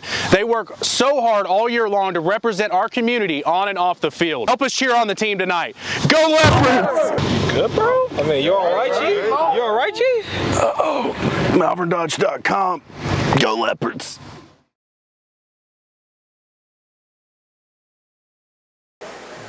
Again, if you're just joining us, it is Leopards 27, Walnut Grove Wildcats 26. Walnut Grove will be receiving to begin the second half. So Oziel Martinez brings his kickoff squad out onto the field. And once again, I'm very, very happy for the Leopards, and impressed by the number of Malvern people that it's not a long trip, but it's hot out there. It's a hot summer night, and we got a bunch of Leopard fans down here in front of us on the home side here at OBU. Update is 42-7 Harmony Grove at the half. Here we go. Ozio Martinez angled toward the left sideline, will go out of bounds. So close to being nice. Nice. But it wasn't. Went out of bounds. We did get fact checked on the enrollment. Looks like enrollment at Walnut Grove is 1,500 students, grades 9 through 12. 1,500. Okay. It's about a little less than 3 times bigger. Less than 3. You're pretty accurate. It does not. 99% of the time. It does not divide evenly, so I'm not going to go to the trouble of giving it to the decimal point or anything. What is it Michael Chan says? And you know you don't want my math, so I'm going to pass on that one. I was told there'd be no math. That's First right. and 10 from the 35-yard line. Fakes the give, looking to throw. Got his man across the middle, complete. Up over the 50, down to around the 46-yard line. Goes Hudson. Walnut Grove does a really good job. I don't think they have had, if not many, drop passes. Their receivers really are sure-handed. This time give to the back up the middle. He pushes forward. Going to pick up right at 5 or 6 there. Carry is Cameron Newton.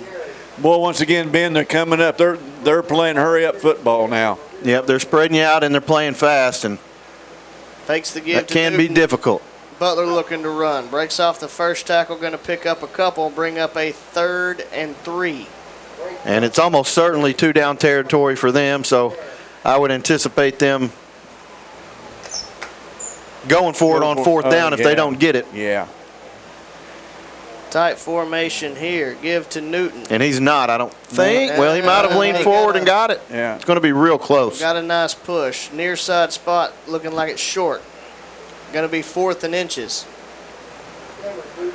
Well, this would be a time, Coach Plumley said you got a guy that has a chance to make a play. Yeah. Those interior defensive tackles, somebody's got a chance to step up and make a play because could very well go right up the gut. Give to Newton. They held him. Stuffed. He's going to fall good forward, push. Pick up the first down. Looked that was like he was stopped, but the second effort gets it. That was kind of a slow whistle, I thought. I thought they had him stop. Anyway, nonetheless, nice push by them to get that 6 or 8 inches. First and 10 for the Wildcats. Twins to each side. That looked the like left tackle moved for sure. Not only that, their back moved too. Yeah, there was a lot of motion there. That looked like Canadian football. Come on, guys, you can do better than that. Going to be an incomplete pass, but definitely missed one there. Left tackle for sure got a little bit of a head start getting back into that stance. Well,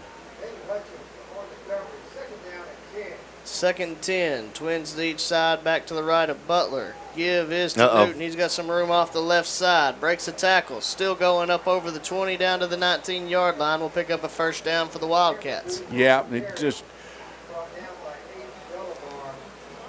We better hurry. Those guys are going to have to get off the field real quick. Quick throw out. Oh, that's incomplete. I don't think you can wrap the defender up as he's trying to get into the passing lane, and that inside wide receiver was just draped all over him. Yeah. I mean, I don't think that's legal. It wasn't in the old days. Bring up 2nd and 10 from the 19-yard line. Because I believe he threw it forward. I don't think it was a. Give is to Newton. Now that breaks a tackle. wow. Another tackle down to the 15-yard line. Looked like he was wrapped up at the line of scrimmage. Good hard run by Newton. Yeah, Leopard's really going to start wrapping them up. That'll bring up about a 3rd and 5. Trips right, split left. Back to the right of Butler. Try to get Malvern to jump. No go. Back is Masoto, moving to the left side of Butler. Butler looking to run all the way. That looked like a hold on the tackle. Yeah, that was Student body left all the way. Looked to me like Tristan Richardson was trying to say he's holding. Butler Same running thing again again. off the left side. Breaks a tackle, reaches for the end They gave zone. it to They're him. going to give it to him. Whoa. What? I guess the ball breaks the plane, even though it fell across. I would like to another replay of that one. I don't know how he wasn't down before he reached, but there is no replay until the state championship game. Walnut Grove takes the opening drive of the second half down the field, punches it into the end zone. Looks like they're in that power formation going for two. Kuhn takes the snap up the middle. He will walk into the end zone. 2-point conversion is good. 9:20 left here in the third quarter. Wildcats lead it. 34-27. We'll be back after this. Teal Dentistry is a proud supporter of Malvern Athletics. Doctors Jesse and Matt Teal provide a full family dentistry service. From checkups to cleanings to dentures, Teal Dentistry loves working with patients of all ages and strives to make every smile bright. Stop by and meet the friendly staff at Teal Dentistry and let them brighten your smile. Teal Dentistry, 927 South Main Street in Malvern, or call for an appointment, 501-337-9559. Welcome you back here to Cliff Harris Stadium on the campus of Ouachita Baptist University. Not making excuses, but questionable call right there on the touchdown. But you live with what you've got, 9:20 here, and the Leopards going to get the ball for the first time in this second half. And first time trailing. And the first lead in the history of Walnut Grove football history. I really think I think we're going to see a different Leopard team than what we saw the second half of the second quarter. Kick is away, angled toward the left side, fielded by Clegg, up over the 20. 25, fights forward to the 27. Leopards will take over from there. We'll just see. There's so many aspects and different formations and things that we've got in this offense. We don't expect to see all of it till we get into conference play, and we don't expect to show any of it till then. So I'm not saying we're going to be vanilla. I don't think we're going to be quite as vanilla in the second half as we were the first half, because there's a lot of things you want to look at, and I think we're going to see a lot of number two. I'll just make that prediction right now. 1st and 10 for the Leopards from the 27-yard line. Dupree will take the snap, looking to run off the right side. Fights away from the first man, pushed out of bounds. Looks like he may have picked up a yard or two. And he is down holding a leg. Hopefully just a cramp. Looks like that's what it is. Yeah, they got a cramp. Looks like it. You know, and another thing, and it's not only this game, it's every time that Jalen steps onto the football field. I mean, he's got a target on him. The Malvern Leopards as a team have a target on them. Jalen does too, because of the success he's had the last 2 years and being, you know, in my estimation, the top running back in the state, hands down. There's no argument about it. So you've got that going in, and a hot night, and it looks like he's cramped up one of those muscles. Yeah, and I am starting to think that there is a fatigue factor starting to play in here. I think we've got a lot more guys that we're counting on to get snaps on both sides of the ball than they do. And I'm looking at their bench. Look at how deep they've got a whole bunch sitting on the bench over there. And slant route complete to Carradine. He's going to be near the line to gain. I think they gave it to him. A first down. That didn't sound right. They gave it to him. I think he earned it. I think he earned the first down. But I won't say they gave him the touchdown, but they spotted it. They spotted it appropriately past the first down marker. There we go. Big first and 10 for the Leopards to get things going downhill for them and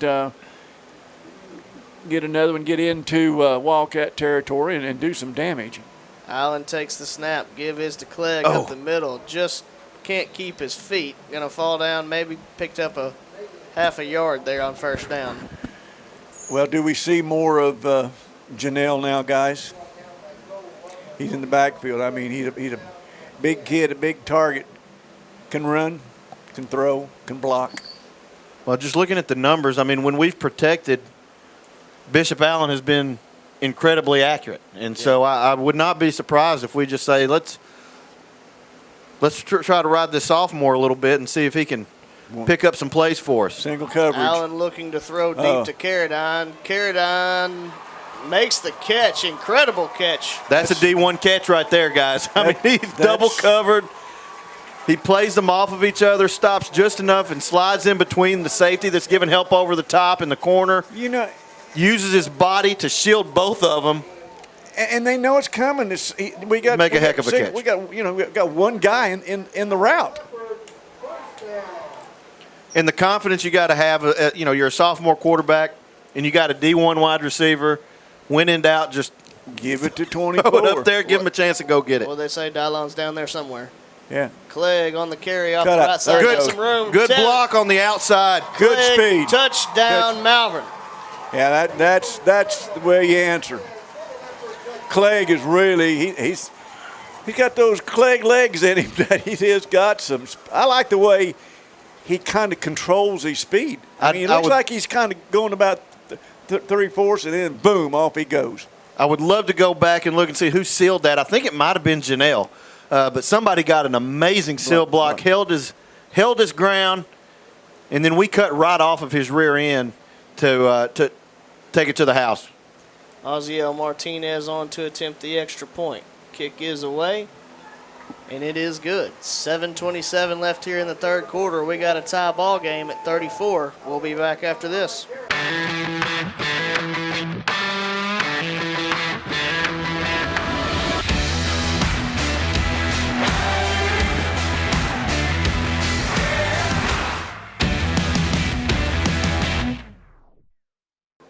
Welcome you back here to Cliff Harris Stadium, Ouachita Baptist University in Arkadelphia, Arkansas. Good football game here on week 0. Leopards 34, Walnut Grove Wildcats 34.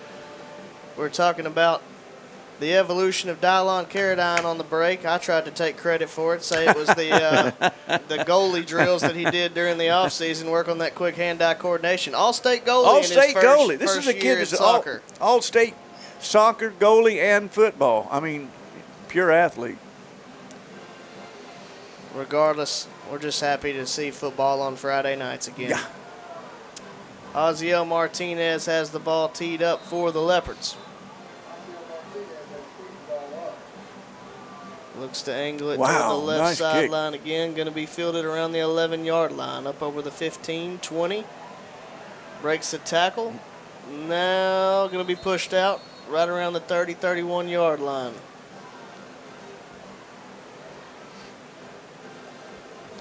Yeah, and talking about Dylon, obviously last year he had a good enough season to get Division I offers. Yeah, has verbally committed to Air Force. But if you go back and you watch the scrimmage and you watch some of the stuff that he was doing over the course of the summer, he's better. He's much more physical. He's just got a confidence about him that when the ball's in the air, it's not even a confidence. It's just it's a will to go get the ball. Yeah. And he's not going to be outdone. And he has really taken that wide receiver one mentality, and he's really shouldered that responsibility. And I think we're going to see a big season out of Dylon again. Give is to Kuhn up the middle. Flag flies after a gain of 3. Yeah, and to carry on with that, the conversations I've had with him, and I'm always kidding with him, what side of the ball do you want to be on? He says it depends on whether we've got the ball or I'm on defense. He's listen, he is a lockdown corner, and he got him at safety now this year, and because if you remember when he was a sophomore, we thought he was going to be a high prospect at corner. At corner, oh yeah, and he very well could be. Yeah. But he's so valuable, such an offensive threat. You want to make sure you maximize his snaps on the offensive side of the ball. Holding on the Wildcats will bring up a 1st and 20. Looking to go across the middle, and that's going to now give all the yardage back. On a pass interference call. That on a ball that I don't think was going to be able to be caught. You know, at what point does a ball become catchable? And one that's about 8 yards in front of him is one that I would hesitate to say is catchable.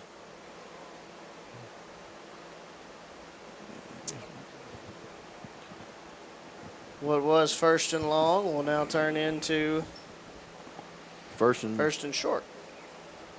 Well, not necessarily short, I guess, but yeah, there was a lot of mix-up on that. That could have been very easily been a no call. Okay, what? mark it off 15-yard penalty and make it a 1st and 5.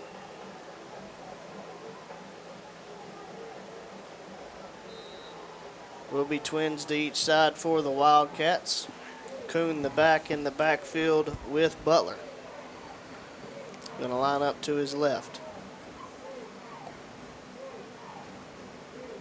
Sends Kuhn out in motion. Butler looking to throw, setting up that screen. Really well. Oh, man. Oh, what a tackle. Guess who? Angel Perez. Guess who? Heat-seeking missile. Yep. Man, Kyson Biggs he read it beautifully, had a chance to get it for no gain and just slipped through his fingers. He really, he tore it up, though. I mean, he completely just made the play where it wasn't going to work. Forrest Landreth is having trouble getting – he tried to get off the field, but I don't know if he's cramped up or – we're going to have an argument with the official about if he's hurt or not. And I can tell you right now, just knowing Forrest, it's legitimate. He's not going to be one to lay down to try to slow down the pace of play. If he's and he was really trying hard to get off the field. He just couldn't do it. He's trying to get off the field and do the right thing. They're trying to go hurry up, so he's doomed to be on the field when he's not supposed to be. So you don't want to tell somebody to go down and fake an injury by any means, but at the same time, you don't want to be caught in a penalty for trying to do the right thing. Ole Miss does. Auburn does. That doesn't work in high school. Well, no comment. Those are morally questionable programs. Compromised. Got him off. Boy, I tell you, it's and we haven't watched that much, or I haven't paid that much attention to the Wildcat side over there.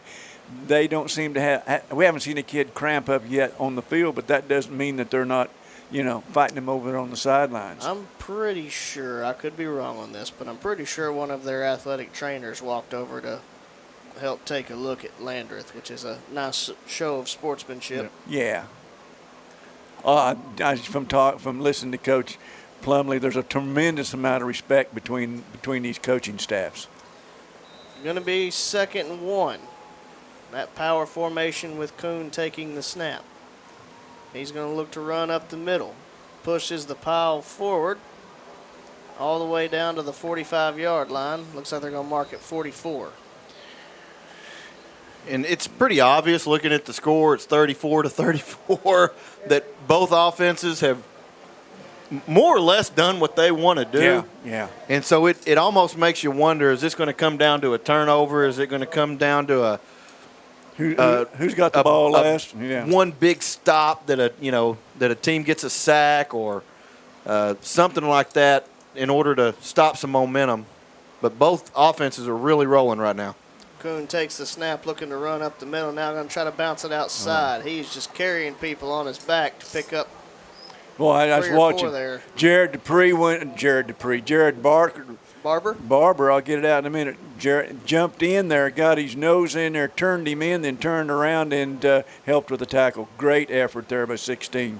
Kuhn running again up the middle. Having success as he's down to the 42-yard line. 1st down, Wildcats. He looks like he might be starting to get the little cramp bug there. Yeah.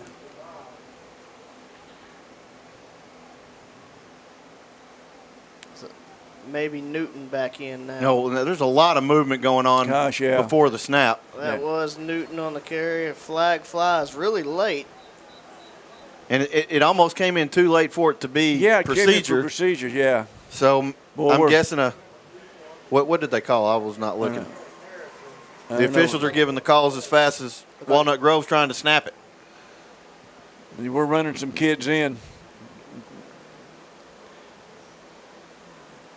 Penalty was on the Wildcats. It'll make it a 1st and 15, I believe. Maybe it was procedure. Maybe it was. He was real late. The referee threw the flag. He was real late doing it. Twins to each side. Butler Get him out there. Set him There in you there. go. Back up. Nice play by Bennett there. And so we talk about, is it going to be a turnover? Is it going to be a big sack or something? Sometimes a penalty can be the one thing to set you back, and hopefully that's the case here because they were really marching, but they put themselves in a 2nd and 15 situation, and boy, from a defensive standpoint, that's a pretty good place to be. John Doddridge out there on that defensive end did a good job on that last. Quarterback takes off. He bounces off of a guy. And again, tremendous strength. Multiple times you've had opportunities. We got another one down. We got a cramp. Got a hamstring. Multiple opportunities to kind of put them in a 3rd and long situation, or at least keep them kind of behind schedule a little bit. But a broken tackle puts them in position once again to possibly pick up a 1st down and keep the drive alive. Yeah, Butler. Big, powerful run. People just bouncing off of him. Well, we talked earlier, when they walked out here, the offensive line, the quarterback, and the defensive line, these kids pass the eye test. Going to make it 3rd and 1 from the 33-yard line. Got that power formation over here on the left. Butler takes the snap, give to the back up the middle. Believe he's going to have enough. Down to the 31-yard line goes Jake Beller.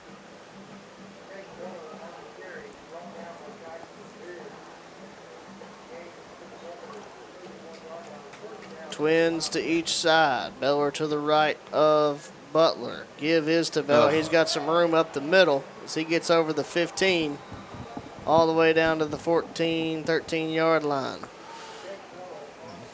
As Prosper looks to hurry up, or Walnut Grove, I suppose. Here's the snap. Beller this time nowhere to go. Looks like he may have fought forward for a yard or so. We're at the 4:30 mark here in the 3rd quarter, a 34-34 ball game, and our opponent from Texas is driving. Takes the give to Beller, throw out. That one wobbly out of the hands of Butler, incomplete. Well, Ben, we're in 4-down territory. That's half of them gone. Well, we're definitely in 4-down territory if you look at the amount of missed extra points in the football game. So, yeah, I think they're going to feel a lot more, even if it's 4th and 9, I feel like they're going to feel a little bit more comfortable going for it than trying to kick what would be about a 30-yard field goal. So, yeah, I'd say we're in 4-down territory for sure.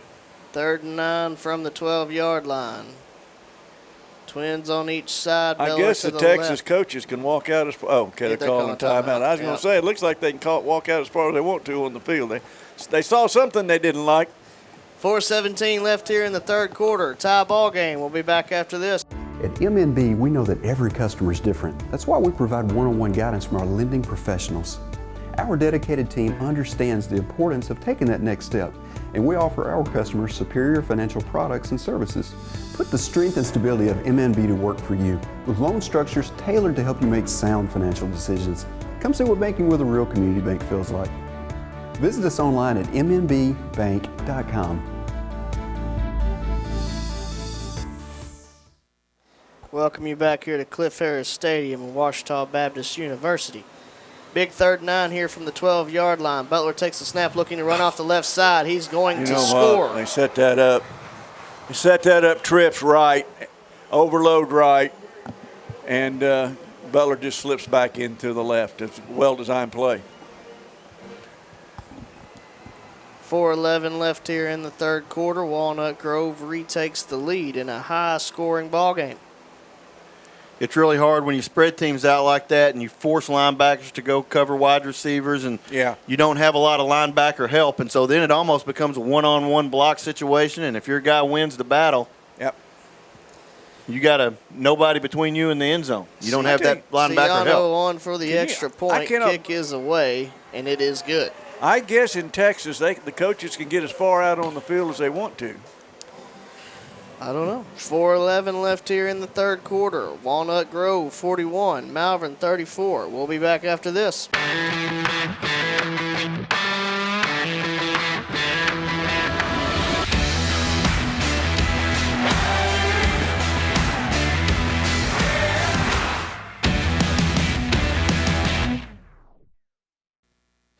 Welcome you back here to Cliff Harris Stadium on the campus of Ouachita Baptist University in Arkadelphia, Arkansas. Week 0 action here. Walnut Grove from Prosper, Texas, leading the Leopards 41-34.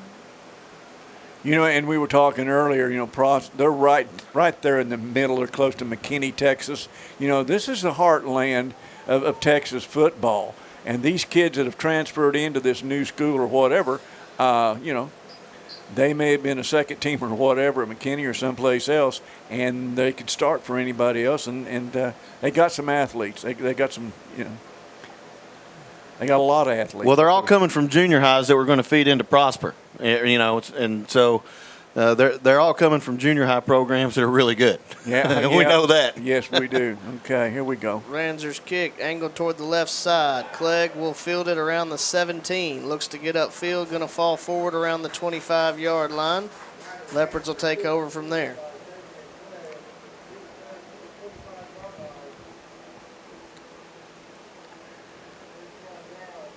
Done a pretty good job on kick coverage since letting Clegg get loose earlier. Adjustments made by the special teams coach. Yes. This is just our second possession in the second half, right? I believe that we had the ball once and scored once, and they have definitely owned the time of possession. And then we score real quick, and we'll be right back with it. 1st and 10 from the 25-yard line. Here's the snap. Allen looking to throw out to Carradine. Goes down to his knees, unable to bring it in. That's one of the very, very, very few misfires we've seen from Bishop Allen tonight. That'll make it. Was that just a second incompletion, or did he have another one in this half? It's only just one or two, maybe two. It's not many. Not many. Not many. 2nd 10 from the 25. Carradine split out to the right. Give is to Clegg. Looking to make a man miss. Unable to do so. Going to lose a yard. Yeah, that just nobody blocked. Now Clegg that is outside holding backer. His leg. Yeah. Yeah, and Clegg went to the hole, and the linebacker was right there standing waiting on him, and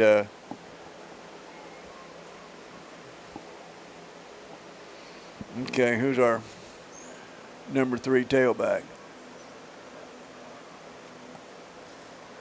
We may find out here shortly.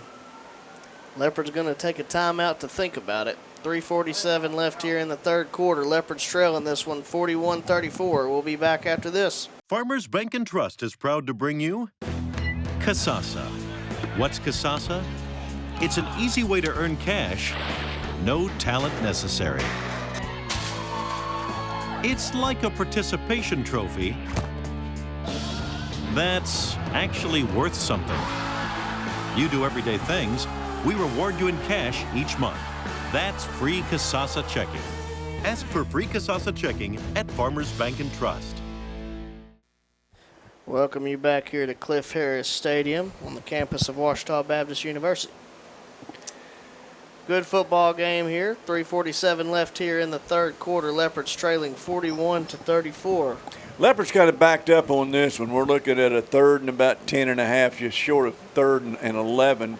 In a situation where we need to advance the ball, we need to get a 1st and 10, and we've got some kids really fighting cramps now. And well, until we have an answer to stop them from scoring, we're going to have to keep scoring. Yeah, so yeah. That's the other part of it. So we need to keep scoring touchdowns to keep up until we can figure out a way to stop their offense.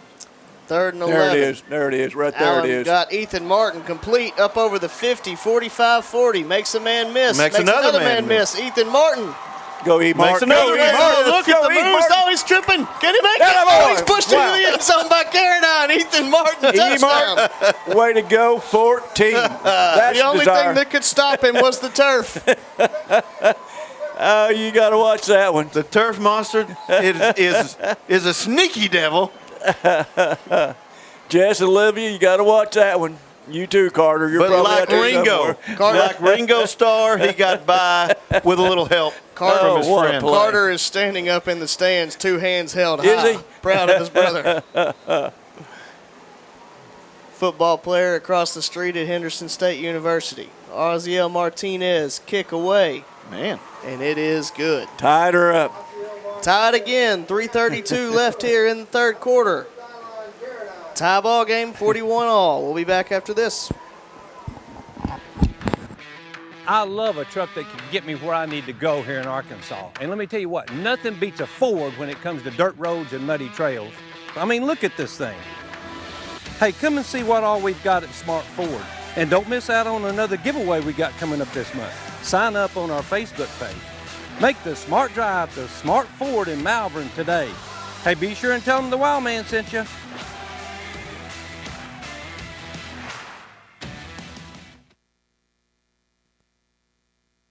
Red River Dodge of Malvern is thrilled to support the Leopards on the gridiron this season. Make sure you rush over to malverndodge.com to check out all the rebates on our new Chrysler, Dodge, Jeep, and Rams. We can't wait to support these guys all season. They work so hard all year long to represent our community on and off the field. Help us cheer on the team tonight. Go Leopards! Good, bro? I mean, you all right, Chief? You all right, Chief? Uh-oh. malverndodge.com. Go Leopards.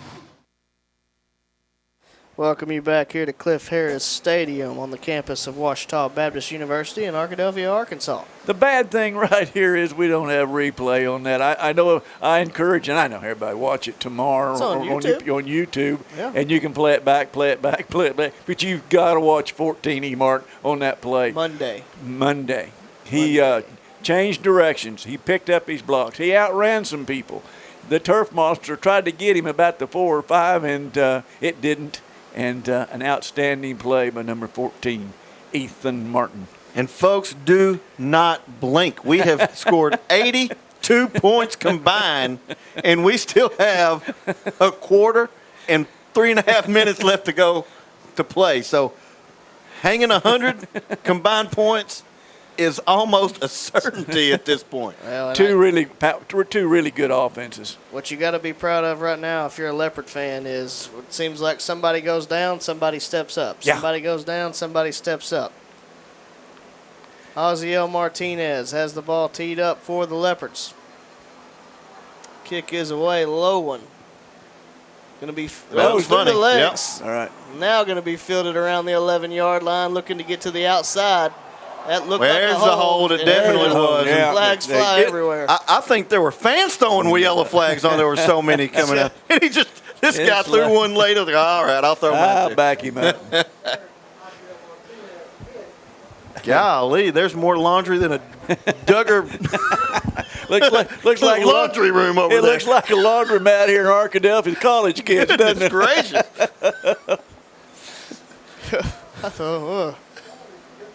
We'll be holding against Walnut Grove. If there's any doubt, count the handkerchiefs on the turf. Kind of looking around and see who's back out there. Cramp free. I'm looking. He's looking. Yeah, I'm looking for Romer. He's out there. I saw Okay, him. I see him and Jared Barber.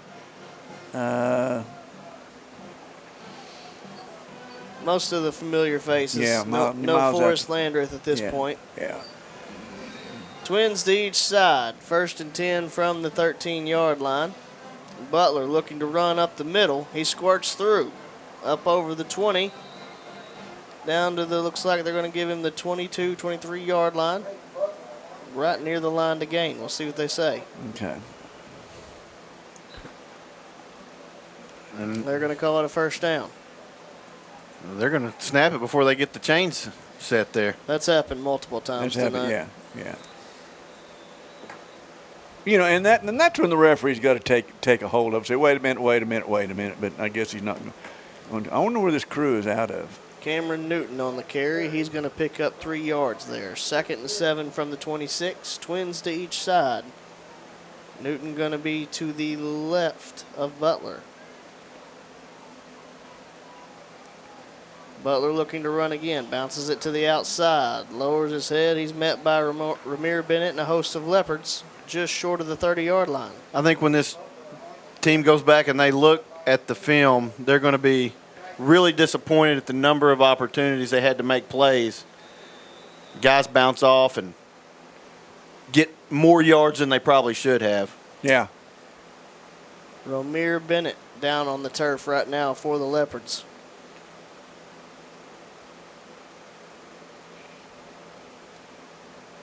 Hopefully just another cramp. You know, it's one of those things, too, what it looks like. You know, you just you got to water these kids, and, well, here comes for the referees, bringing water to the referees.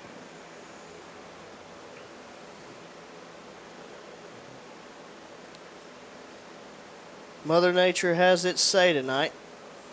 This will probably lead the season in most cramps.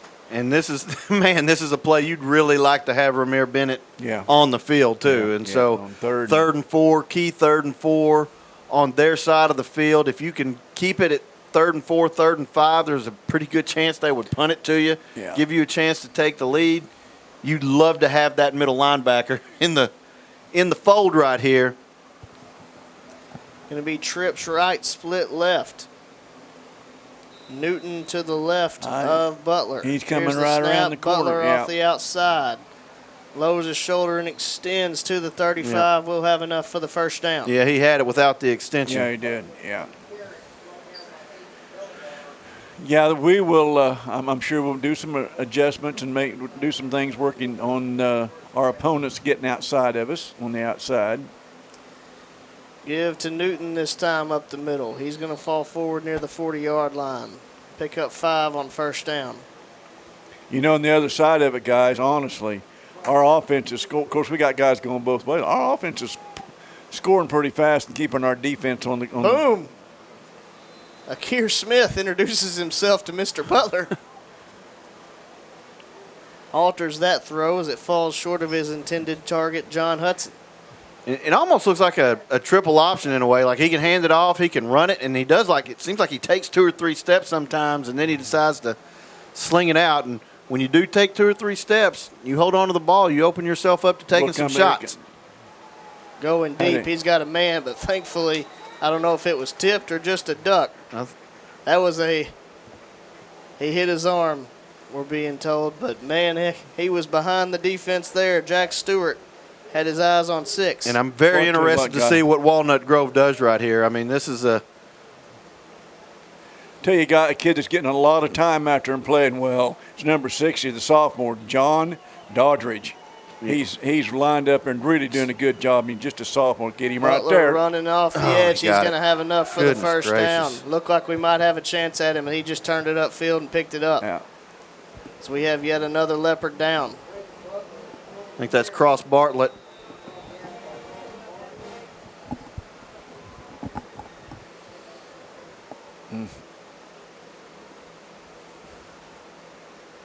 Thankfully, to this point, most of the injuries the Leopards have sustained have been cramps.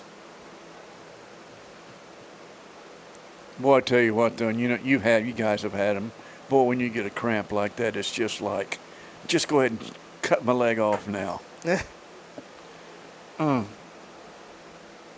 tell you, I mean, it seems like the worst ones I've had have been the one like you have a game like this, or maybe you go swimming all night, and then one wakes you up in the middle of the night. Yeah. You ever had that? Yeah, it feels like. Oh my goodness! Feels like your heel's behind your ear. You're not awake enough to remember how to fix the cramp. Yeah. And it just gets worse and worse. Yeah. Yeah, that's a horrible way to wake up. It is. It's like it's worse than a nightmare. That's worse than anything. That's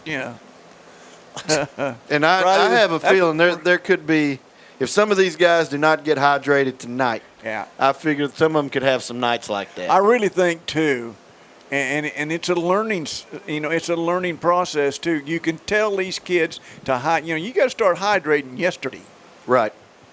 Yeah. And you can and Coach Plumley and I have talked about this. On the side or whatever. It's sometimes it's tough to convince these kids to drink all the water they can 2 days before a ball game.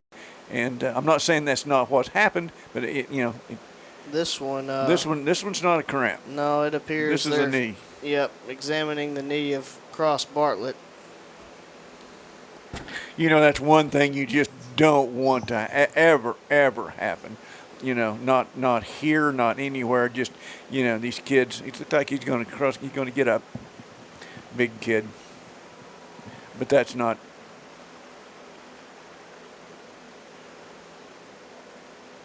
He was able to put a little bit of weight on it.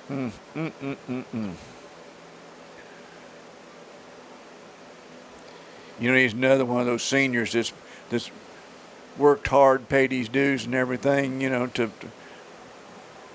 have a great junior year and a backup great senior year, and we hope the best for him. 1st and 10 for the Wildcats, 48-yard line. Twins to each side. Going to be Butler up the middle. Romir Bennett and a host of other Leopards going to make the tackle after a gain of 2. Yeah, good to see him back out there. Yeah, guys, something we haven't had. We haven't had a turnover yet, and you would think on a hot night, sweaty hands. 2nd and 8. Butler takes the snap, looking to throw. There it is. Keir Smith gets home that time. Going to be a sack. This is a kid. You talk of all the kids flying under the radar, and that's a Richard Davenport thing. And it's number 52, Keir Smith. I mean, he's got the whole package. Going to bring up a 3rd and 10 from the 48-yard line. Under a minute left here in the 3rd quarter. Butler moving slowly after that hit. Twins right, split left. Butler takes the snap, looking to throw, sets up the screen. Oh. Got some room with it. Got a hold, though. It's going to be coming back. Yeah. They got a hold of Aiden Delamar. I think maybe Walnut Grove may have their first cramp. That's 7. Definitely looks like a cramp. Oh, teammate says, get up, son. Get up. He said, I'm good. I said, no, get up. Tough man. He says, yeah. Gonna fight through it. Yeah, we're from the hill country. Leave us alone.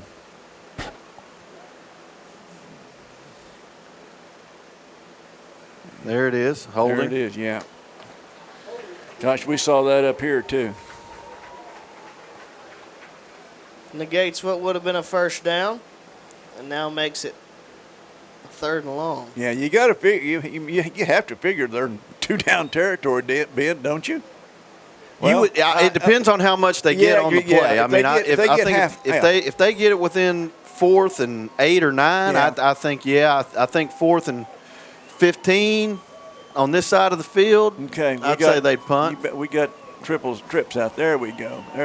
But if they get to midfield, I bet they go for it.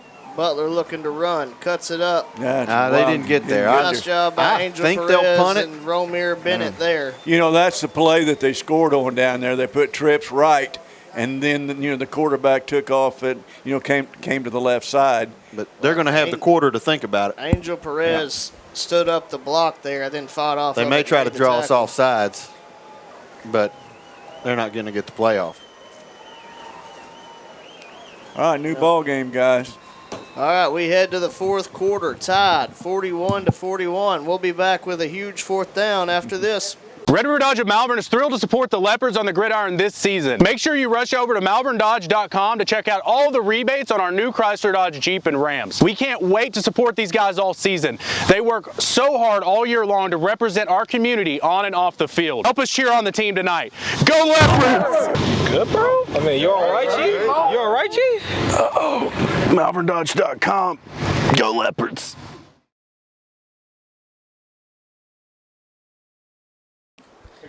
Welcome you back here to Cliff Harris Stadium at Ouachita Baptist University.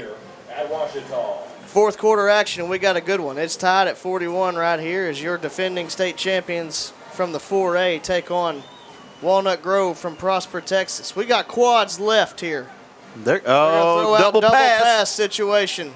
That is going to be a tough out. Yeah, ain't going nowhere. That's going to be a turnover on downs, well read by the Leopard defense. You talk about they knew that was going to happen before they called it. That's what it looked like. My goodness, what a great defensive play. Talon Accord was all over it.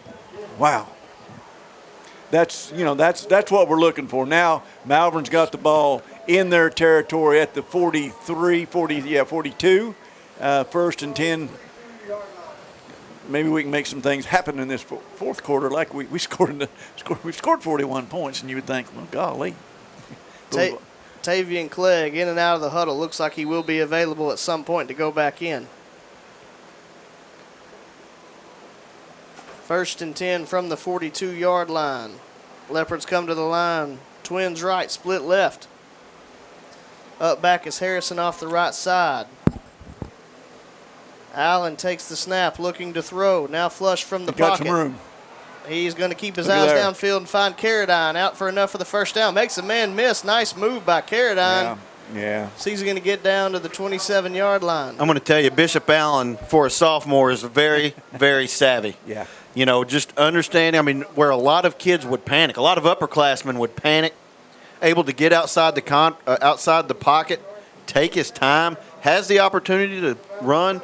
He's looking downfield, weighing options, picking the guy that's wide open. Really, really, really savvy work by the sophomore quarterback. Trips left. Allen looking to throw again. Not enough to get out there to Carradine. Incomplete. That was one of those, I don't know if came off funny looking for Carradine or if he was expecting Martin to stop a little bit shorter than he did. It kind of landed in the area that Martin was, but Martin further down the field on his stick route. Second and 10 from the 27-yard line. 11:24 left in this one, tied at 41. Allen takes the snap, give his to Clegg off the right side. Makes the first man miss. Ball may have come out. We got it back if it did. Going to pick up one there. Well, you got 2 downs to pick this up. I would say as well as actually we've been looking on extra points. If we can get it within 30 to 35 yards, I would say that we may give that a shot, but we're not there yet. So I would say we got 2 downs to pick this thing up. Clegg's helmet comes off, so he has to come off. Will be a 3rd and 9 from the 26. If you can get about 5 or 6 right here, that'll put you in a good place to pick up a 4th down. Allen takes the snap, looking to throw. Out towards Carradine. He's got it or at get the all 20, of it. 15. Get all of it. Drug out of bounds around the 12-yard line. Will be a first down, Leopards. This is something that kind of surprises me, Ben. They've seen a lot, and they're really playing off of Carradine a lot. I think they're really afraid he's going to beat them deep. Dupree is back in the game. It's crunch time. You're down in the red zone. You got a chance to score. Start this season off with a W. 1st and 10 from the 11-yard line. It's good spot work for the best running back in the state. Yeah. Allen takes the snap, give to Dupree. Got a hole up the middle. Lowers the shoulder over the 5 down to the 3 or 4-yard line. Say there's a really good chance he's going to get it again. Yeah, when you pick up 6.5, 7 yards on the first one.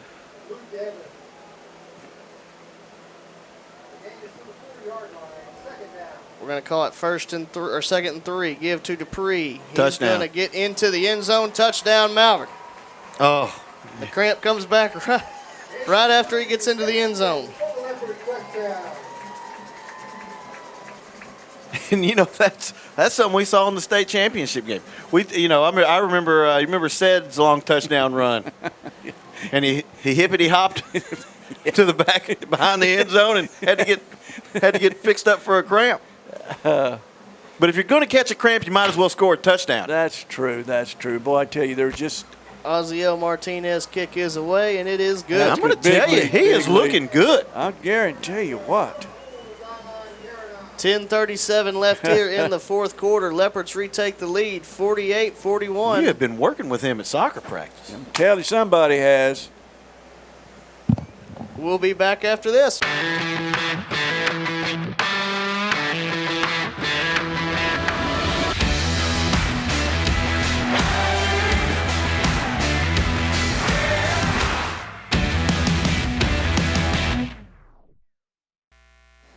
Welcome you back here to Cliff Harris Stadium on the campus of Ouachita Baptist University. High-scoring affair here as the Malvern Leopards open their season, week 0, against the Wildcats of Walnut Grove from Prosper, Texas. 10:37 left in this one. Oziel Martinez has the ball teed up for the Leopards. Kick is away, angled toward the right sideline, fielded around the 22-yard line. Gets to the sideline and pushed out around the 35 by Jared Barber. 1st and 10 for the Wildcats from there.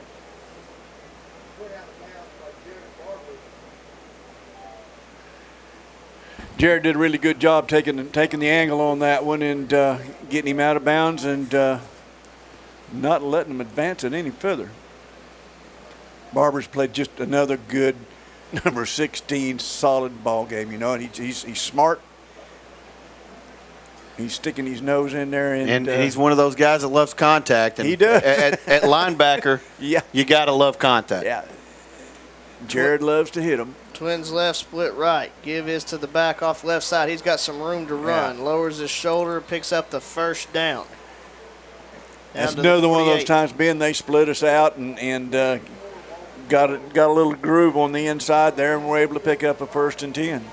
Here they go fast again. There's that crease. Give to the back again. He breaks the tackle.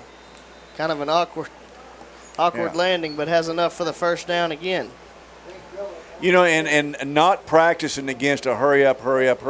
This is new territory for the Leopards.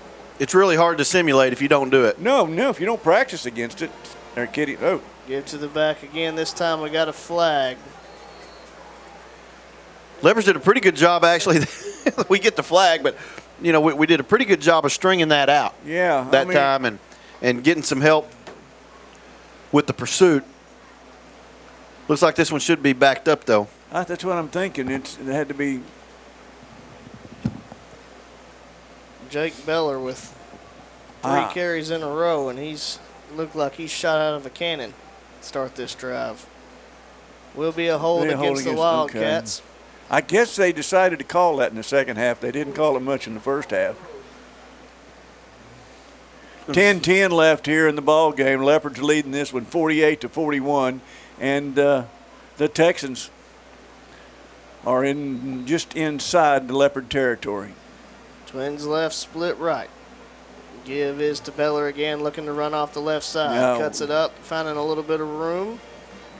Going to be brought down around the 42-yard line. Bring up a second and about 13. He found a little bit of room till another Leopard down. Tristan Miles found him. Woo! I believe that's Bennett again.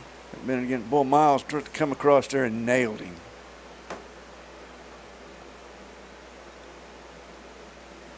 He's cramping again. We've talked all week. The hot issue literally has been the heat, and it has reared its ugly head tonight as the Leopards have battled cramps all throughout the game.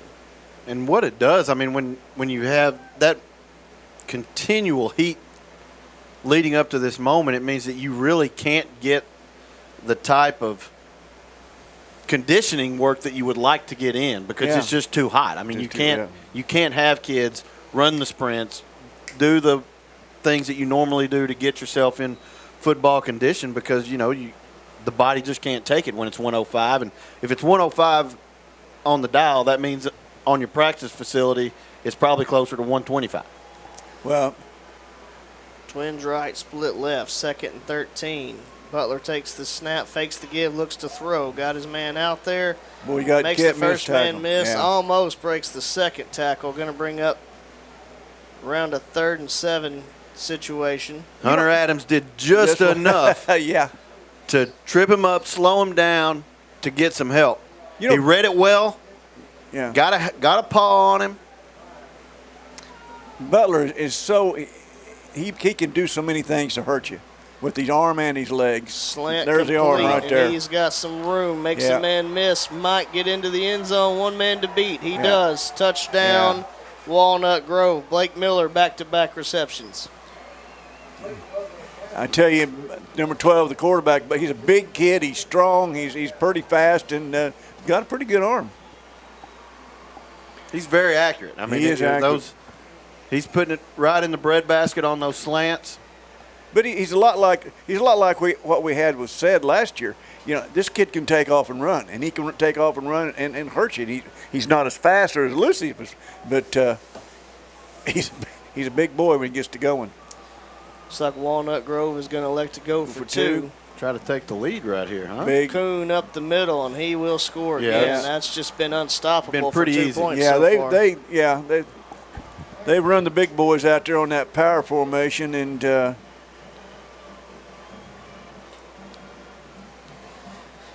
well, with 8:57 left here in the fourth quarter, Walnut Grove takes the lead, 49-48. We'll be back after this. Welcome to Larry's. Hey guys, my name is Garrett, and I've been coming to Larry's Pizza here in Malvern ever since it opened. My favorite is baked potato, chicken honey mustard. I love it. Come on down to Larry's. It's so good you don't even know. Larry's Pizza has buffet Tuesday and Friday nights starting at 5 p.m. Call us here at Larry's Pizza for all your specialty and game day pizza needs. We want the Malvern Leopards to have a successful football season. Go Leopards! Welcome you back here to Cliff Harris Stadium. you know, we were talking a while ago, Ben, and Ben said, well, you know, we'll see 100 points. We got 97 on the board now, Ben, and we're not through. Yeah, I don't think that's going to be the end of it. Should have bet the over, Ben. Yeah.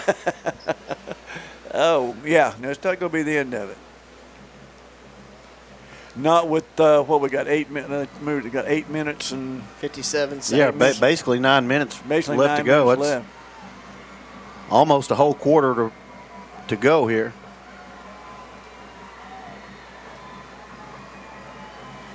Dylon Caradine back deep to receive for the Leopards.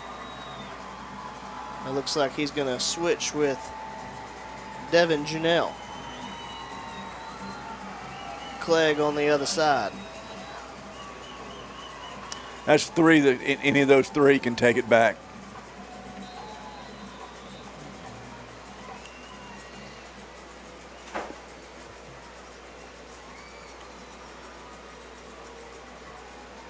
Kick is away. High kick going to be fielded by Caradine at the 24. He's up over the 25, 30. Makes a man miss. Oh, looks like he had a seam for a brief second. Gosh, he can just do so much. 43-yard line, good starting position for the Leopards. What the Leopards did right there is they let them line up, let the kicker get out of the vocal range of the coach, and did the old switcheroo. They moved Dylon from the deep back up to one of the up backs where they had anticipated them kicking it if they didn't see him there at the beginning, and kind of goaded them into kicking the Dylon without realizing it there. Quick hello, Kyle Sutherland watching us on SB Live Sports. Hello, buddy. You're watching a good one. 1st and 10 from the 43-yard line. Here's the snap. Give is to Clegg up the middle. Got some room to run. Clegg makes a man miss. Slips down as he crosses the 45 down to the 43.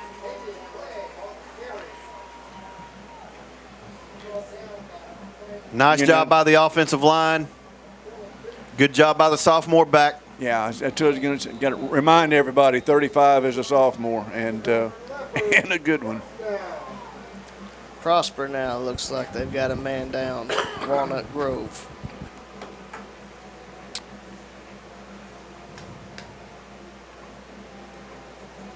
It's been one of those. It's been. We looked a while ago, and almost it's 11 p.m. Central Standard Time, and we got 8 minutes and 37 seconds left in the ball game. And I tell you what, the Malvern people have stayed. They're making noise, and once again, the people that came here from Prosper, Texas, to support the Wildcats, a really good bunch over there. And well, I tell you what, that is a huge band over there too. You know it? Yeah, I was talking with Steve Laverne at halftime. They get 28 minutes at half, 14 minutes for each band to perform. Things are just bigger in Texas. Going to be 1st and 10 from the 43-yard line. Leopards trailing 49-48. 8:35 left in the ball game. Twins right, split left. Clegg to the right of Allen. Here's the snap. Allen looking to throw. Got a man out there complete. Carradine fights off of a couple, stays up, still fighting for the first down. I think he ended up getting the first down, actually. You can't say enough nice things about Lockdown 24, and I'm going to have to get away from the Lockdown 24. I've got to get an offensive name for him because he's just a special kid. Does have enough for the first down, as it will be 1st and 10 from the 33. Twins left for the Leopards. Here's the snap. Give is to Clegg up the middle. More room to run as he tries to bounce it outside, brought down by the ankle after he crosses the 30. And I tell you, the offensive line had a big stretch where they really struggled with the defensive front of Walnut Grove. I mean, we started the game really well, but it seems like they've kind of reasserted a little bit of dominance over the last couple of drives. I don't know if they were just challenged by their coaching staff or maybe they made some adjustments, but it does seem like the running backs have a little bit more room last 2 or 3 drives than they had in probably the 4 or 5 drives leading up to that. Going to bring up 2nd and 6 from the 30-yard line. Twins left. Janelle going to be the up back on the left as well. Here's the snap. Allen looking to throw. Got a man out there through his hands looking for Martin. Yeah. Martin saw all that green in front of him and he just took half a second to take the eye off the ball. And that looked to me to be in the zone of, do I go hands low or hands high? Right, really? And he looked like he went hands low. Okay. So now we're sitting here at 3rd and 6. Obviously, we got 2 downs to pick this up. Wouldn't be surprised to see it run. Give is to Dupree. He's met almost immediately. Going to be no gain on the play. Bring up a huge 4th and 6. Lost a hair there. Now I don't think we'll run it. Now I think we'll put the ball in the air. You think? But I wouldn't be surprised to see us use one of those kind of sprint out options for Allen to where he can really use a lot of creativity to either run to get the first down. But one of the things that he's done really well today outside of the pocket is just buy enough time and find the open guy.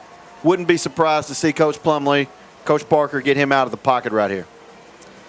Malvern going to run it down and take a timeout to talk about it. With 6:30 left in the ball game, Leopards trail 49-48. Huge 4th down when we come back.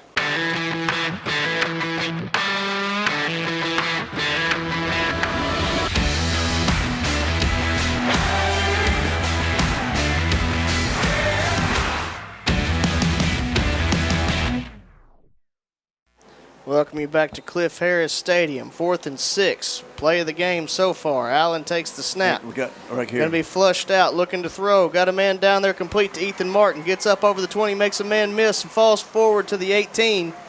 I think he's going to have enough. First down, Malvern. First down, Malvern. It looked like that was not one where it was intended for him to get out of the pocket, but he was able to get out of the pocket, and he did what he's been doing all day, which is... Well, we sat here and drew up 3 plays, and they didn't call any of them during the break. But it worked. 1st and 10. Here's the snap. Give to Dupree. Looking to run off the left side. Makes a man miss over the 10. Pushed out of bounds around the 8-yard line. What a gutsy effort by him. Battling cramps all night, but wanting to be in when the game's on the line. And he picked up a lot of it. He picked up 9 3/4 of it. Gosh. I would be really surprised if he doesn't get it right here on 2nd and inches. Well, look who's back there taking the snap. To Dupree off the left again. Cuts up. That's he's going to have down. enough for the first down. Unfortunately, he's going to have to pick himself up off the ground, and that's the hard part right now. Stay vertical. It feels okay. Going to be a 1st and goal from the 6. Well, I tell you what, I don't think you can say enough about the work that our offensive line, led by Jack Bulhoes. These kids are out there sweating. It's hot, and I'm telling you, they're in the trenches and they are battling. It's a jumbo set, boys. Yeah, a lot of big bodies out there. Allen takes the snap, give to Dupree again off the left side. He's going to get in. Another touchdown. Jalen Dupree. I believe that's number 4. And now we'll almost have to go for 2 to try to make it 7.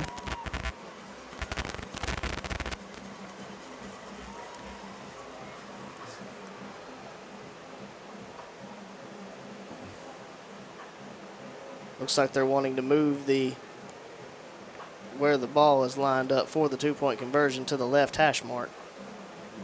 And what's really difficult, and this is another thing that's difficult when you don't have game film. When you have game film, you have about 4 or 5 2-point conversion plays already worked because you know what they do inside the 5. Yeah. We're shooting blind here, this is one where we're just trying to call on the fly right here. Going to bring a man in motion from left to right. Allen takes the snap, rolling right, looking to throw back. Oh, it was there. Out of the reach of Janelle. Well set up. Wow. That's one where you probably would like to teach Janelle, don't try to run around the guy. Run through the guy because then you draw the flag. Yeah, that's exactly. The guy really did a good job of screening him off and got by with it. Yeah, Keelan tried to run around him, but if you run through him, you get the penalty call. Leopards retake the lead 54-49 with 5:33 left in the 4th quarter. Want to read off a few sponsors to you. State Representative Rick McClure is a proud supporter of the Malvern Leopards and Life Point Church, where we are loving God, inspiring others, fostering faith, and enjoying life. Located on Highway 67 South by Arbor Oaks. Visit lifepointmalvern.org and come visit them on Sundays for service at 10:30 a.m.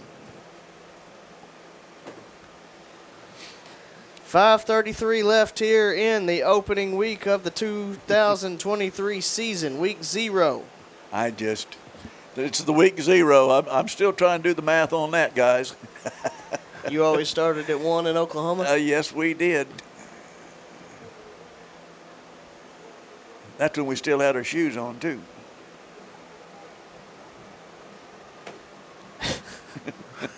What? Oh, and he counts with his toes. That's what he's saying. Okay.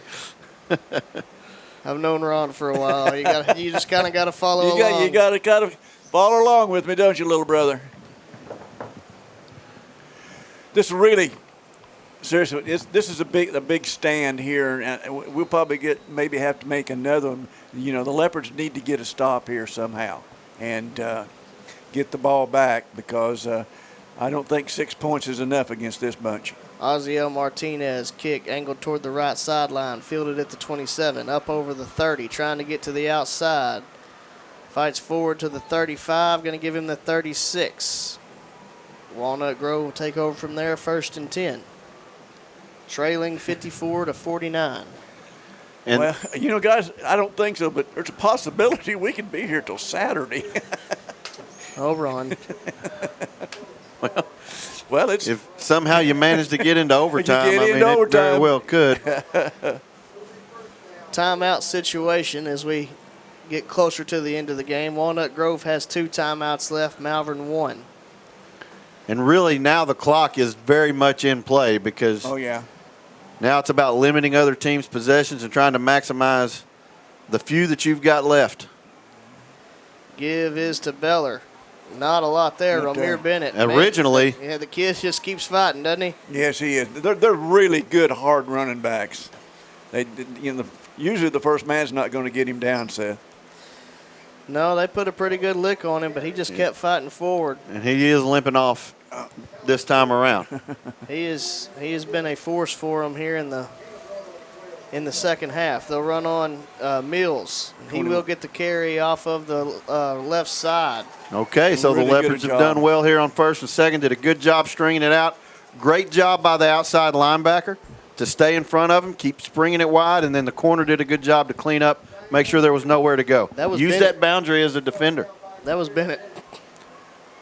He was the backer that was pushing him out. Yeah. Romir Bennett made the tackle. Yeah. Heck of a play. This could be a big third down. Fakes here. the give, looking to throw. Ooh, just a half second late was Tristan Miles. Wow. Tremendous catch. Wow. I tell you, number 7 and 17 both for the Wildcats. This kid was licked. They've made some really big-time hang-on catches, and that was one for the Wildcats. Yeah. Give credit where credit was due. That kid was. Now wait a minute. I'm not sure they got the first down. If that's where they marked it, I thought the first down marker was actually at the 46. Yeah. And they marked it at the 45. So I'm. Now they marked it at the 46. Well, that's one way to fix your issue. I guess you just fakes the give. Quarterback got it. He's got a little bit of room. He fumbled the ball. I think they got it back. First time it's been on the turf tonight. Score is 54-49. 4 minutes remaining in the game. Walnut Grove driving, trying to. Boy, we sent a linebacker that time and almost got him. Butler looking to run off the left side. He's going to, I believe, have enough for the first down. Will depend on the mark. And they said keep it. Wow, they kept the clock running too. Yep, now that.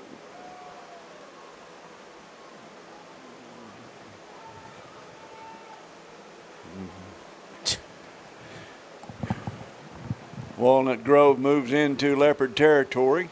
Will be first and 10. Yeah, at the 43. Twins to each side. Newton to the left of Butler.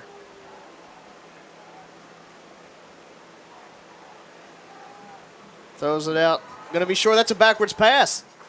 No, they're going to say it was a forward pass. He's waving it incomplete. Well, I'm sitting right down the line. I'm sitting right down the line. Look pretty close to.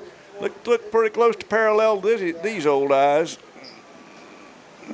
I was already looking to see if he was going to pop up to look like he might double throw it there. That's how sure I am it was backwards. Walnut Grove now, they don't want to move too fast. They're going to try to use every second of clock and score at the end.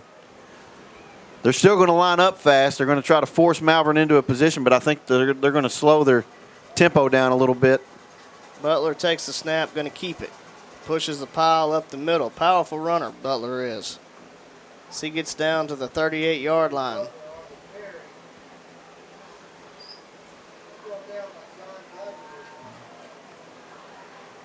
Going to bring up about a 3rd and 5. Butler takes the snap, give to Newton.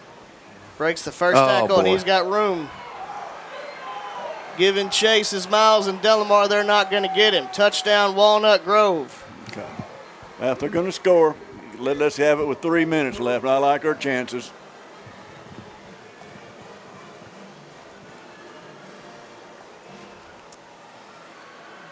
Now, pretty sure they were going to do it anyway, but we'll go for 2 to see if they can get up by 3.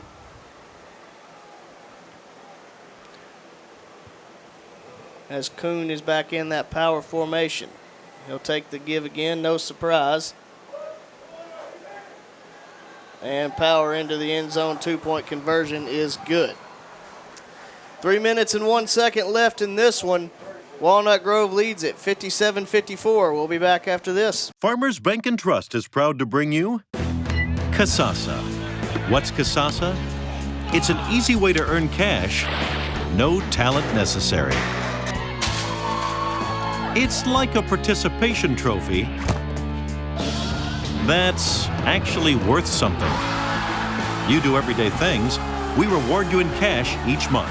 That's free Kasasa checking. Ask for free Kasasa checking at Farmers Bank and Trust. Welcome you back here to Cliff Harris Stadium, on campus of Ouachita Baptist University. If you've been following along with us, you have seen a high-scoring affair. If you like offense, this is the place to be on a Friday night. Walnut Grove retakes the lead, 57-54, 3 minutes and 1 second left here in the ball game. Malvern has 1 timeout to work with, and this may just come down to who has the ball last. Yeah, it's almost one of those things. I don't know. I feel confident the Leopards are going to be able to score, but you don't want to score right now and give the ball back to them. You don't want to, but we'll take it. We'll take a run back right here, sure. Caradine, Clegg, and Junell back deep to receive for the Leopards. Rans are on to kick off for the Wildcats.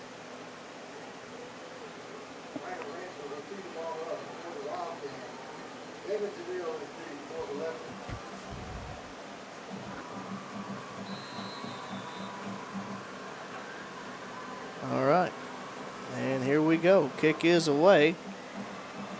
Angle toward the right side. Looks like that needs to go out into the end zone. There we go. The end zone for a touchback. Okay. Good move by them there. Saw Clegg was cheating a little bit far over to the left side and just kicked it over his head to the right. Thankfully had enough power to make it into the end zone. Yeah. And we're basically at the 3-minute mark. You got your 3-minute drill in? No, I got to get to the 2-minute drill. We got to get a 1st and 10. You got to get to the 2-minute drill before he feels comfortable. Yeah. Will be 1st and 10 from the 20-yard line. Twins right, split left. Now going to shift Dupree out. Dupree's out. We might have had all the way out. Yeah, decoy. Allen takes the snap, steps up in the pocket, makes a man miss, makes another miss, looking to get out. Still fighting for yardage. Ooh. He's going to be thrown down at the 23-yard line.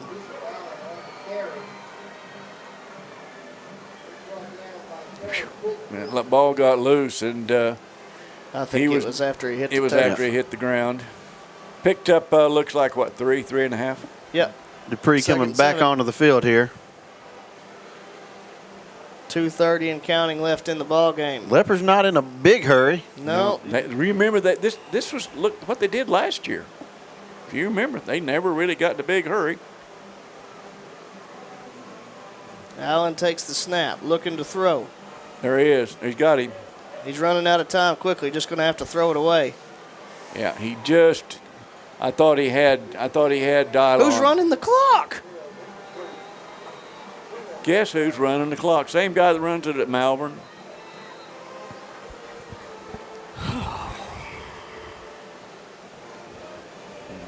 Yeah, Coach Plumlee's asking the same question right now. I mean, it should be closer to. That's like 2:08. Yeah. There we go. It is. Hey, that was exactly right. 2:08.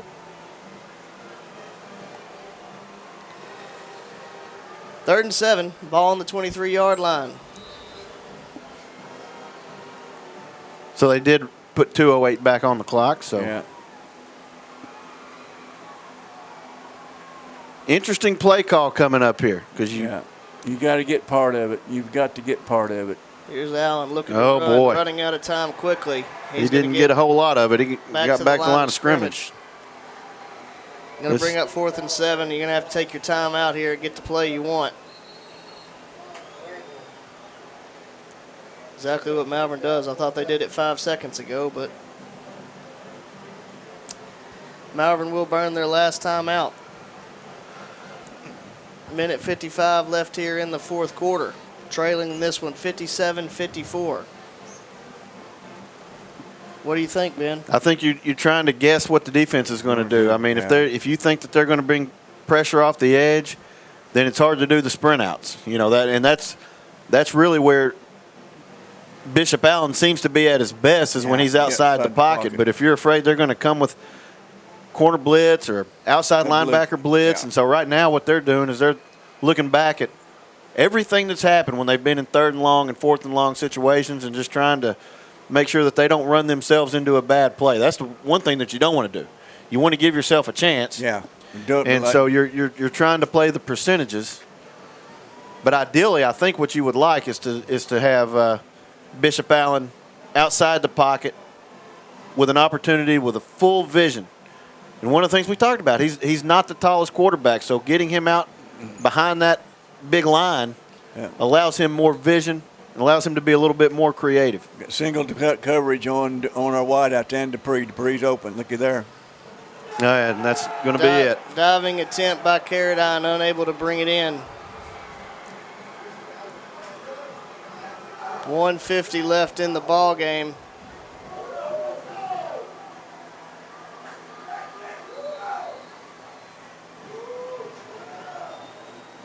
That'll likely do it. What a bunch of,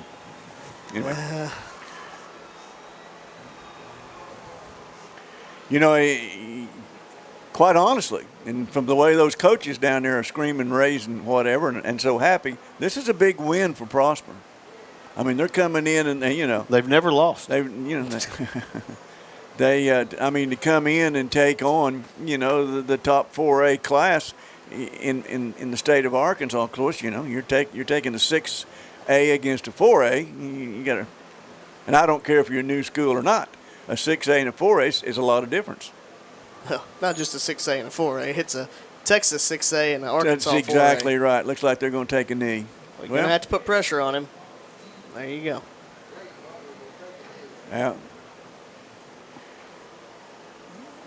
You got to give him credit for class on that. Butler does take a knee. It's time running out on this opening game of the season. What a battle. I think the thing we've really got to find out in the next week, we've got Glen Rose next week, and see how we are healthy. See if we've got sprains, see if we got a couple kids we really need to check on. And it's going to take 2 or 3 days just to get everybody hydrated. Yeah, and mainly we, Cross Bennett, we got to check on him and see how he's doing, because he seemed to be one of the ones that was. Cross's injury looked like it wasn't necessarily hydration related. No, and check on him. So you hope he's. We hope he's okay. Going to have a quick comeback. Well, I understand it's your first game ever, but I don't think I've ever seen anybody get a Gatorade bath in a week 0 match when you're a Texas team playing an Arkansas team. But I digress.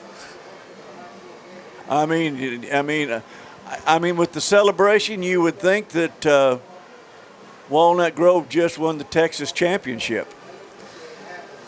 Well, I mean, it is a big win. I mean, it is a big win for them. This is a school that hasn't played a game. They're coming in. They're playing one of the state champions in the state of Arkansas. Actually, in the overall top 25 rankings, we're in the top 25. If you look, I think Sportsbook Live has a top 25 ranking that they do, and we're coming in at number 22. We're the top-ranked team, obviously, in 4A. And so, from that perspective, you look at it not necessarily looking at, they beat a 4A school. They beat one of the top 25 teams in the state of Arkansas. Yeah. That's kind of a different conversation. Yeah. So. Well, and honestly, for the Wildcats, their coaches couldn't written a better script on how to start their new season, their new program, and to come into Arkansas and beat the defending state champ that's picked to win it all. Well, next week will be Glen Rose welcoming you in at Leopard Stadium. We hope to see you there. If not, we hope that you listen in to us. That'll do it for week 0. Walnut Grove takes home the win, 57-54. We'll see you next Friday.